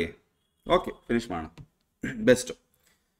Right sir, section 71 talks about debentures. ನಾನು ಒಂದು ಟೇಬಲ್ ಕೊಡ್ತೀನಿ ಡಿಬೆಂಚರ್ ರಿಡೆಂಪ್ಷನ್ ರಿಸರ್ವ್ಗೆ. ಅದನ್ನು ನೀವು ಪಾಸ್ ಮಾಡಿಬಿಟ್ಟು ಅಥವಾ ಸ್ಕ್ರೀನ್ಶಾಟ್ ತೆಗೆದು ನೀವು ಬರೆದಿಟ್ಕೊಳ್ಳಿ. ಆಯಿತಾ? ರೈಟ್ ಸರ್, ಡಿಬೆಂಚರ್ಸ್ ಅಂದರೆ ಏನು? Debentures are like borrowings. Clear? Debentures are like borrowings. ನಾವು ಇದು ನೇಚರ್ ಆಫ್ ಲೋನ್ಸೇ. ಇನ್ ದ ನೇಚರ್ ಆಫ್ ಲೋನಲ್ಲೇ ನಾವು ದುಡ್ಡು ತಗೊಳ್ಳೋದು. ಸೆಕ್ಯೂರ್ಡ್ ಇರುತ್ತೆ, ಅನ್ಸೆಕ್ಯೂರ್ಡ್ ಸೆಕ್ಯೂರಿಟಿ ಬೇಸಿಸಲ್ಲಿ. ಕನ್ವರ್ಟೇಬಲ್ ಇರುತ್ತೆ, ನಾನ್ ಕನ್ವರ್ಟೇಬಲ್. ಇದು ಶೇರ್ಸಲ್ಲಿ ಕನ್ವರ್ಟ್ ಆಗುತ್ತೆ, ಇದು ಶೇರ್ಸಲ್ಲಿ ಕನ್ವರ್ಟ್ ಆಗಲ್ಲ. Redeemable and irredeemable. ಇದು ದುಡ್ಡು ಕೊಡ್ತೀವಿ, ಇದು ದುಡ್ಡು ಕೊಡಲ್ಲ. ಇದು ಕೊಡ್ತೀವಿ ಯಾವಾಗ? ವೈಂಡ್ ಅಪ್ ಆದಾಗ. ಕ್ಲಿಯರ್? ನಾವು ಸರ್, ನೀವು ಬೇಕಾದ್ರೆ ಕನ್ವರ್ಟೇಬಲ್ ಡಿಬೆಂಚರ್ಸ್ ಕೊಡ್ಬೋದು, but you cannot give debentures which has voting rights. Maximum ಎಷ್ಟು? 10 years, except in case of infrastructure project, infrastructure finance. So ನೀವು ರಿಡೀಮೇಬಲ್ ಮಾಡಿದ್ರು ಮ್ಯಾಕ್ಸಿಮಮ್ ಎಷ್ಟು? 10 years. Clear? You have to create ಏನು? Debenture redemption reserve. ಎಷ್ಟು? Same like how V created CRR. Out of the profits available for the payment of dividend, and such amount shall be used only for redemption of debentures. ಕ್ಲಿಯರಾ? ನಾವು ಆ DRR ಎಷ್ಟು sir create ಮಾಡಬೇಕು ಅದನ್ನೇ ಆ table ಮೂಲಕ ನಾನು explain ಮಾಡ್ತೀನಿ. ಕ್ಲಿಯರಾ? If you have to appoint 1 or more debenture trustee, if you are even giving it to public or members exceeding 500, ನೀವು 100% ಒಂದು ಟ್ರಸ್ಟಿನ ಅಪಾಯಿಂಟ್ ಮಾಡಬೇಕಾಗುತ್ತೆ. ಯಾರು ಸರ್ ಈ ಡಿಬೆಂಚರ್ ಟ್ರಸ್ಟಿ?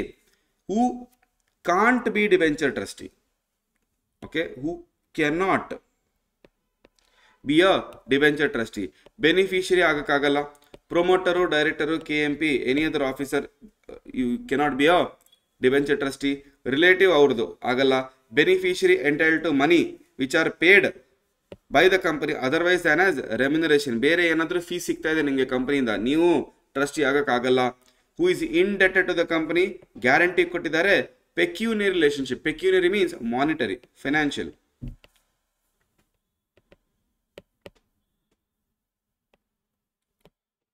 ಇಂಥ ರಿಲೇಶನ್ಶಿಪ್ ಎಲ್ಲ ಇದ್ರೆ ಸರ್ ನೀವು ಹೇಳಿ, ನೀವು ಅನ್ಬಯಾಸ್ಡ್ ಆಗಿ ಡಿಸಿಷನ್ ತಗೋತೀರಾ, ಬಯಾಸ್ಡ್ ಆಗಿ ಡಿಸಿಷನ್ ತಗೋತೀರಾ? ನೀವು ಹೇಳಿ, ಅನ್ಬಯಾಸ್ಡ ಬಯಾಸ್ಡ ಯಾವ ತರ ಡಿಸಿಷನ್ ತಗೋತೀರಾ ನೀವು?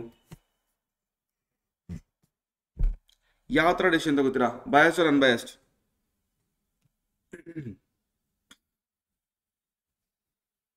100% biased.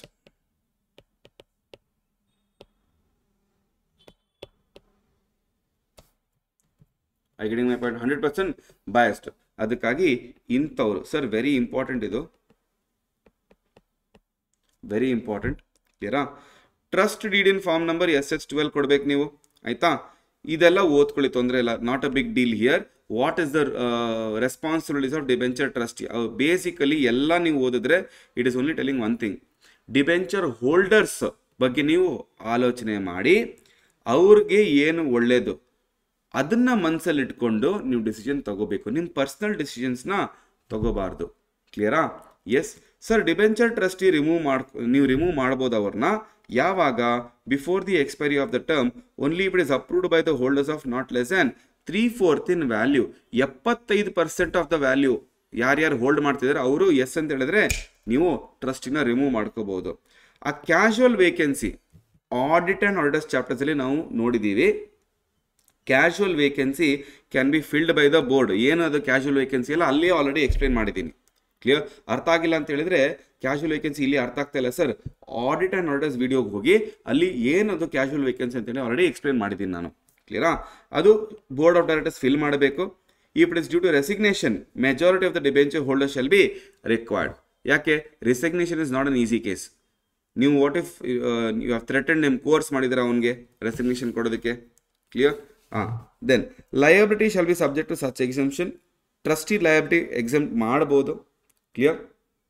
ಮಾಡ್ಬೋದು, ನೋ ಇಶ್ಯೂಸ್ ಎಟ್ ಆಲ್. ಆದರೆ ಆ ಲಯಬಿಲಿಟಿ ಎಕ್ಸೆಂಪ್ಟ್ ಮಾಡೋ ಅಧಿಕಾರ majority of debenture holders holding not less than 3/4 in value. Sir ಏನಿದು sir majority?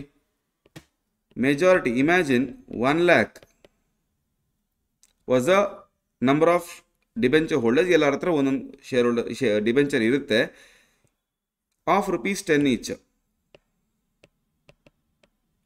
That is ₹10 lakhs. Majority means more than or equal to 50,001.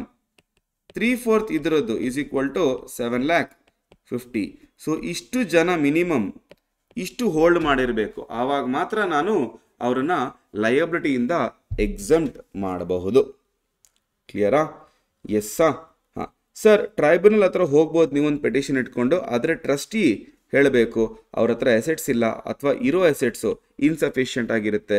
ಇಂಥ ಸಮಯದಲ್ಲಿ debenture ಟ್ರಸ್ಟಿನೇ decision ತಗೋಬೇಕು, tribunal ಹತ್ರ ಹೋಗೋದು ನೀವಲ್ಲ. Not as a debenture holder, as a debenture trustee you should be able to go there. ಕ್ಲಿಯರಾ? If the issue results in debt equity ratio of more than 1, then the board of company shall uptake the approval of shareholders through special resolution. ಒಂದಕ್ಕಿಂತ ಕಡಿಮೆ ಅಥವಾ ಒಂದು ಇದ್ರೆ no problem, debt by equity. ಆದರೆ if the debt by equity is more than 2, then the board of directors shall obtain approval of shareholders through special resolution. If it is going beyond 1, or if it is going beyond 1, less than or equal to 1 ಆದರೆ no problem, without resolution you can go ahead for debentures. ಅರ್ಥ ಆಯ್ತಾ? Because debenture is debt ಅಲ್ವಾ, ಅದಕ್ಕೋಸ್ಕರ. Right? ಇವಾಗ debenture redemption reserve sir ನಿಮ್ಮ ಹತ್ರ ಈ content ಇರ್ಬೋದಲ್ಲಿ, ಆಯಿತಾ? ಬಟ್ ಅದಕ್ಕಿಂತ I will give you a better content. ಒಂದು ಟೇಬಲ್ ಕೊಡ್ತೀನಿ ನಾನು, ಯಾರ್ಯಾರಿಗೆ ಅದು ಅಪ್ಲಿಕೇಬಲ್ ಆಗುತ್ತೆ ನಿಮ್ಗೆ ಗೊತ್ತಾಗುತ್ತೆ. ಕ್ಲಿಯರ್? ಇದು ಸ್ವಲ್ಪ ಕನ್ಫ್ಯೂಸಿಂಗ್ ಆಗಿರ್ಬೋದು, ಬಟ್ ಆ ಟೇಬಲ್ ನೋಡಿದ್ರೆ ನಿಮಗೆ ಅರ್ಥ ಆಗುತ್ತೆ. ಓಕೆ ರೈಟ್, ನೋಡಿ table of DRR and DRF. ಆಯಿತಾ? ಸರ್ ಯಾರು DRR ಮಾಡಬೇಕು, debenture redemption reserve and there is something called as debenture redemption fund. Sir ಯಾರು ಈ ಎರಡನ್ನ ಮೇಂಟೈನ್ ಮಾಡಬೇಕು ಸರ್, DRR ಮತ್ತು DRF? ನಂಬರ್ 1 ನೀವು ಡೈರೆಕ್ಟಾಗಿ ಇಲ್ಲಿ ಬನ್ನಿ 4th ಮಿಕ್ಕಿದೆಲ್ಲ if you see x marks ಬೇಡ, ಇಲ್ಲಿ ಇದು ಬನ್ನಿ. ಯಾರು DRR ಕ್ರಿಯೇಟ್ ಮಾಡಬೇಕು? Unlisted company, unlisted company except serial number 1 ಯಾವುದಿದು, ಇದು. Accept these unlisted NBFC and HFC ಅವ್ರಿಗೆ DRR ಇಲ್ಲ. ಆದರೆ any other unlisted company other than NBFC non banking financial company and HFCಗೆ, ಬಿಕಾಸ್ ಅವ್ರಿಗೆ ಯಾಕೆ ಇಲ್ಲಿ DRR ಮಾಡಬೇಕು, ಅವ್ರಿಗೆ RBI ಅಪ್ಲಿಕೇಬಲ್ ಆಗಿರುತ್ತೆ. Clear? See public financial institutions RBI ಬರುತ್ತೆ, all India financial institutions banking company RBI ಬರುತ್ತೆ. ಅದಕ್ಕೆ ನಾವು ಏನು ಮಾತಾಡಲ್ಲ. ಕ್ಲಿಯರ್? ಲಿಸ್ಟೆಡ್ ಕಂಪನೀಸ್ಗೆ NBFC HFC not applicable, public issue ಮಾಡಿದ್ರು ನಾಟ್ ಅಪ್ಲಿಕೇಬಲ್, ಪ್ರೈವೇಟ್ ಇಶ್ಯೂ ಮಾಡಿದ್ರು ನಾಟ್ ಅಪ್ಲಿಕೇಬಲ್. ಕ್ಲಿಯರಾ? ಲಿಸ್ಟೆಡ್ ಕಂಪನೀಸ್ಗೆ ಸೆಬಿ ನೋಡ್ಕೊಳ್ಳುತ್ತೆ. ಕ್ಲಿಯರ್? ಇವ್ರಿಗೆ RBI ನೋಡ್ಕೊಳ್ಳುತ್ತೆ. ಅದಕ್ಕೆ ನಾವು ತಲೆ ಹಾಕಲ್ಲ, ಇಲ್ಲೆಲ್ಲೂ ನಾವು ತಲೆ ಹಾಕಲ್ಲ. Clear? Unlisted company NBFC and HFC ಆದರೂ RBI ಬರುತ್ತೆ, ಅದಕ್ಕೆ ನಾನು ತಲೆ ಹಾಕಲ್ಲ. ಆದರೆ ಇದೆಲ್ಲ ಬಿಟ್ಟು all other unlisted company CG regulated, SEBI regulated ಅಲ್ಲ, CG ರೆಗ್ಯುಲೇಟೆಡು. ಇವ್ರಿಗೆ ನೀನು DRR ಕ್ರಿಯೇಷನ್ ಮಾಡಲೇಬೇಕಾಗುತ್ತೆ. ಎಷ್ಟು? 10% ಆಫ್ ಔಟ್ಸ್ಟ್ಯಾಂಡಿಂಗ್ ಡಿಬೆಂಚರ್ಸ್. ಎಷ್ಟು ಡಿಬೆಂಚರ್ಸ್ ಪೆಂಡಿಂಗ್ ಇದೆ ನೋಡಿ, into 10% will be their rate. ಕ್ಲಿಯರಾ? ಅವ್ರು DRF ಮಾಡಬೇಕು, 15% ಇನ್ವೆಸ್ಟ್ಮೆಂಟ್ ಮಾಡಿಟ್ಟಿರಬೇಕು. ಒಂದು ಫಂಡ್ ಕ್ರಿಯೇಟ್ ಮಾಡಿ government securities, cooperative banks, central bank, state bank, ಈ ಥರ ಬ್ಯಾಂಕ್ಸಲ್ಲಿ ಅಥವಾ ನೋಟಿಫೈಡ್ ಇನ್ವೆಸ್ಟ್ಮೆಂಟ್ಸ್ ಅಲ್ಲಿ ಸೇಫ್ ಆಗಿ 15% ಇಟ್ಟಿರಬೇಕು. ಯಾಕೆ ಸರ್?